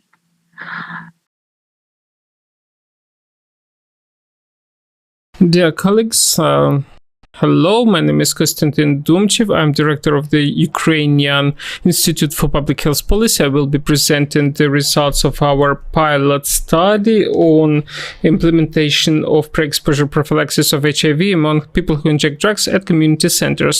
This study was conducted thanks to close cooperation by many organizations. The implementers were our institute, Громадський Institute, and NA+. And we thank the Alliance for Public Health for their support and initiative. The goal was to assess the feasibility and acceptability of the community-based model of PrEP for people who inject drugs. The design was a randomized controlled trial with 2 groups observed for 6 months, with visits after months 1, 3, and 6, and telephone consultations after months 2, 4, and 6. The target audience was HIV-negative people who inject drugs in the city of Kiev. The sample included 200 people who were randomly distributed into 2 groups of equal size. One of them received text messages, reminders, the other didn't. But both groups had to take daily tenofovir emtricitabine medication prescribed at the beginning at the громадський Institute, and then all other visits and release of drugs was to the NA Club. Here is the procedure of the study. At the beginning, the participants had to sign the informed consent and take the clinical examination, including a checkup by a doctor, tests for HIV, hepatitis B, and creatinine. Those who were eligible were prescribed the drug, and they received the first stock for 1 month. They all took questionnaires, adherence assessment, and consultation. The group which received text reminders could adjust the content and frequency of those reminders. The next visit was after month 1, when they had to complete questionnaires and undergo adherence assessment and receive 2 months stock of the drugs. After months 2, 4, and 5, we conducted phone surveys. After month 3, there was a test for HIV and the same questionnaire and assessment of adherence, and given the 3 months stock of the medication. After month 6, it was almost the same, testing for HIV, for hepatitis, a questionnaire, and adherence assessment. It was the end of the study for the participants. We informed them where they can continue the prophylaxis and provided them with a 1 month stock of the drug before they go to another provider. It's also important to note that we collected dried blood samples after months 3 and 6, and we still have them. We have not tested yet them, so I will not be able to tell you about the results. So far, we also had a qualitative component to our study with 2 waves of surveys after months 3 and 6. Here is how we recruited the participants since July to September last year, and the retainment level was good. After 3 months, months, we had still 80% of participants, but you see that for phone service, they didn't have sufficient motivation. That is why we were able to talk on to only about half of them. I'm not speaking about the demographic characteristics. It was very typical for the key population of people who inject drugs, and the injectional risk was quite high. Almost 40% of them daily users, and they had risky behaviors prevalent in the group. Here you see the key results on adherence and retainment. 78% of the text message group and 68% of the second group said that they were continuing taking the medications after 6 months. Out of those who claimed they were taking, that 86% from the text message group said that they had taken more than 95% of drugs in the last months, and in the second group it was only 67%. That's the only big difference, significant difference between the two groups. Out of those asked at the final survey, 86% said that they would like to continue taking the PrEP after the study. And when asked about the factors to help them continue, they named additional information, adherence counseling by social workers, and not having to go to a clinic. That is, community-based provision was an enabling factor. Out of those who wanted to discontinue PrEP, the most popular factor was that they didn't feel being at risk of HIV infection. Here are the conclusions. First, the model of community-based provision of PrEP for people who inject drugs is acceptable and realistic, and that is an enabling factor for the clients. The counseling model that we developed, it's offline or by telephone, allows to establish high level of adherence, but the results that we see are based on self-reported data, and we will check that using the dry blood samples. SMS, text messages, those reminders have positive effect. Of course, the sample was too small, yet we see the difference, and considering the low cost of text messages, the effectiveness of this component could be quite high. And to improve the demand and adherence for PrEP among people who inject drugs, we need to provide more information. We need to establish social support system for those who want to start and continue taking PrEP, and implement low threshold models at community centers. That is it. Thank you very much.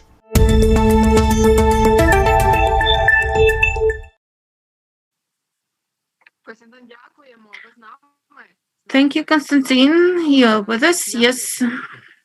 I hope you hear me. Yes. Everything is okay. Колегами в чаті, чи це питання, які були від колег щодо питання по відсотках? Also, we see the questions about percentage. Yes. So with the question 86%, that was concerning of those who plan to stay on PrEP even after the study. Yes. So these were just the number, I mean, of those who came for the last consultation.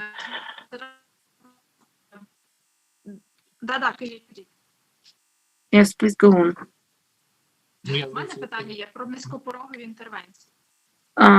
My question is on the low threshold of your intervention. Can you comment? Because you talked about the social support in the recommendation and also low threshold intervention. What does it mean? For me, it's really important to understand. What do you mean? So low threshold intervention, this is just the model, say, of like one visit model without taking passport data or any IDs data. So this was like a motivating factor, and yes, for them,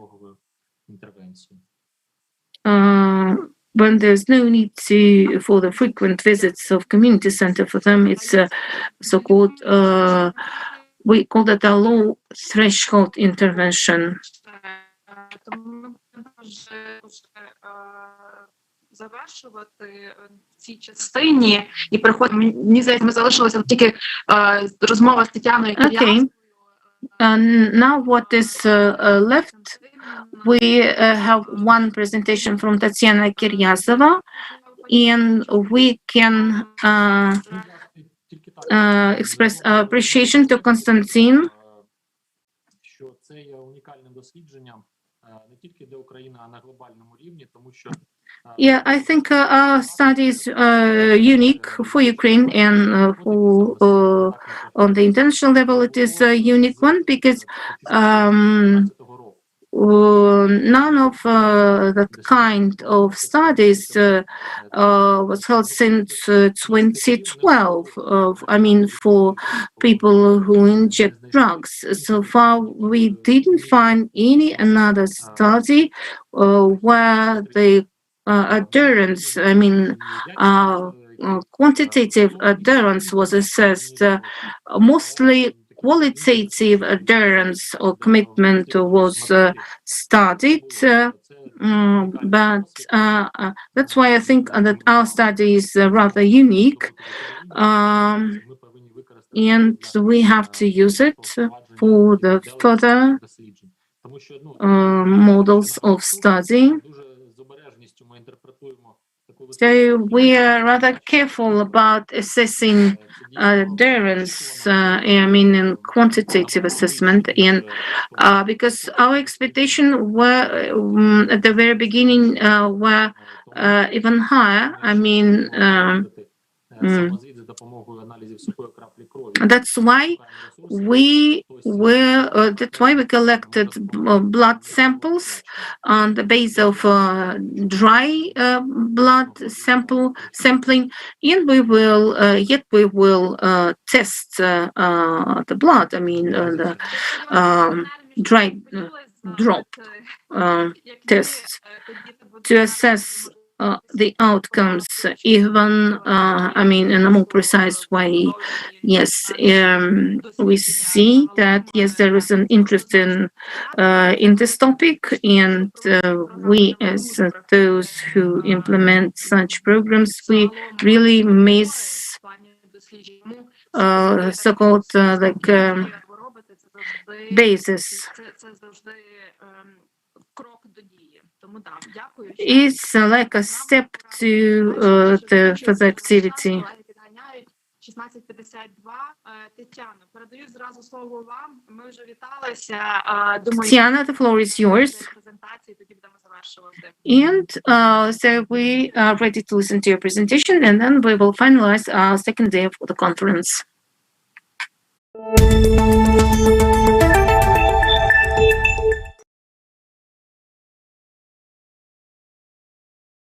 Hello. The topic of today's presentation is It's Like a Chemical Condom, Experience of Pilot Implementation of PrEP Among People Who Inject Drugs.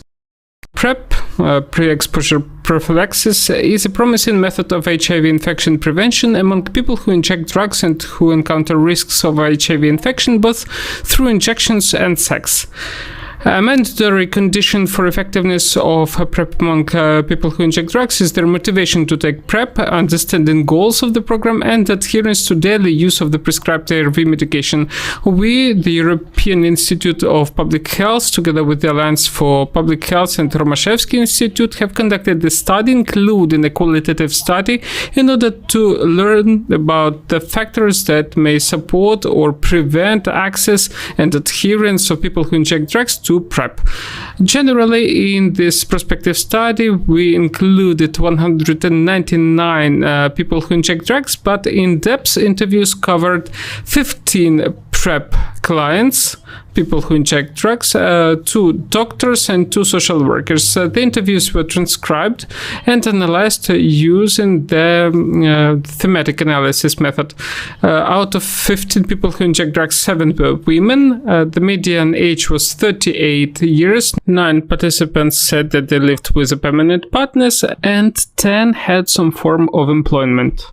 The motivation to receive PrEP and understanding the risks. According to participants, they were motivated by the desire to get protected from HIV infection and also receive a monetary reward. Some believed that PrEP protects them from coronavirus, and others were interested in free examination at a clinic. And talking to doctors and social workers later helped them to better understand the risks. The main risk factor for HIV infection was seen by them as receiving the prepared solution of drug in a syringe or using or sharing equipment and during cooking. None of them considered risks from unprotected sex, even though they had it. According to most of the people who injected drugs, they followed the recommended daily regimen, and one of them mentioned that PrEP was like a chemical condom for injection drug users. Most of them were going to continue PrEP after the end of the project, provided the site is well located and the ARV medications are free. They also liked having this green corridor, receiving the medication without stigmatization or standing in the lines. According to a social worker, social support and fair compensation are required conditions to ensure adherence. Those who did not want to continue PrEP, they believed they didn't have high risks, and they mentioned in particular words such as, I have not been using strangers' syringes for some time, or I'm going to stop using drugs, or this is for younger guys. Some of the people who inject drugs did not want to get registered at the AIDS Center or for other people to learn about them taking PrEP, because that's a proof of me being a drug addict, as they said. So they preferred not taking drugs at the Rayon Polyclinic, but taking it within the community, talking to social workers and so on. Another barrier was lack of confidence to the program. Some of the participants, despite having information they received, believed that they were just guinea pigs for an unknown therapy. Based on that, we've come to the conclusion that PrEP is acceptance at the community center of an NGO for people who inject drugs to improve the demand and adherence among people who inject drugs to PrEP. We need to ensure reliable and clear information, social support, and low threshold models for PrEP provision.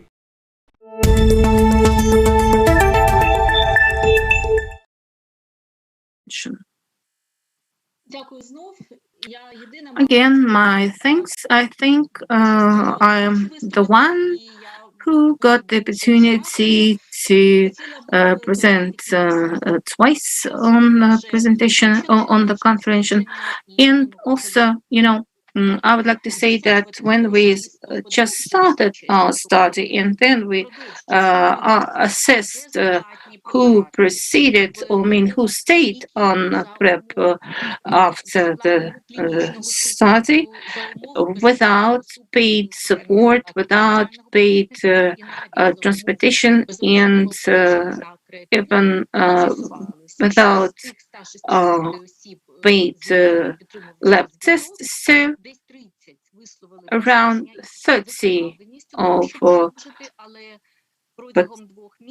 participants out of the total months, they expressed their willingness to stay on PrEP, but none of them addressed our site. Notwithstanding, they were provided with all the needed information, where to address, where to come. So, let's say this somehow produced enthusiasm. And I would like to say that PBS showed that for the PWITs, there's no difference to get the PrEP in the HIV centers or community centers, but our surveys show that those who were not interested in daily PrEP, they were much interested in month's injection. Injected PrEP. And that is the main result that I wanted to share with you. Thank you very much. Yes, it's really timely information, and thanks to Konstantin. Why? Because we are just developing the models for services, how to provide services to different key groups. And this, the study of yours and of Konstantin would be good grounds on how to, let's say, enroll clients to PrEP. I just will check for questions. Well, I think because of the high amount of information, well, people have to digest the information and then maybe think over and get some questions. So, yes, it's almost, it's 5 p.m., so we reached the end of our conference, and I think that we can close our conference in case maybe someone has to say something. We can try. We can allow ourselves to extend a little bit. If not, we can summarize. We shall do that tomorrow or afternoon, so we won't start with no summary. So what shall we do? Shall we extend? Shall we call it a day? Also, we remind you, tomorrow we have a panel of key populations, and we invite you. It's interesting to hear some insider views. That's what is important for any programs implementation. So please join tomorrow for the final day. Plus, we have a discussion. Yes, thank you. Yeah, colleagues. There is a reminder that we must send the slide. Yes, we shall do that. This will be all good. Thank you for the active participation and for your questions.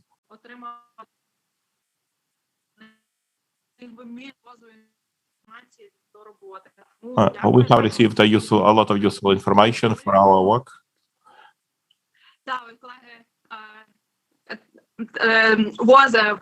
Перекладуть слайди, будемо мати всі слайди і англійською. Yes, we shall have all the slides translated. We shall have all of them in English and Ukrainian. And this will be provided. Thank you.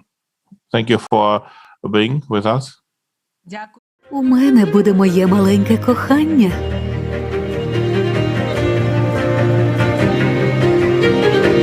У мене будуть нові досягнення, тому що мрії здійснюються. За умови ефективного лікування ВІЛ не передається. Це найромантичніше побачення. З тобою цінуєш кожну мить. Бо за умови ефективного лікування ВІЛ не передається. Так круто відчувати усі барви повноцінного життя. Кохати, народжувати, мріяти. Бо за умови ефективного лікування ВІЛ не передається. Понад 100 тисяч ВІЛ-інфікованих українців уже приймають АРВ-терапію. Лікування безкоштовне та конфіденційне. У разі досягнення невизначального вірусного навантаження ВІЛ не передається. Головне – не переривати лікування. Зроби лише один крок. Не дай ВІЛ зруйнувати твоє повноцінне життя.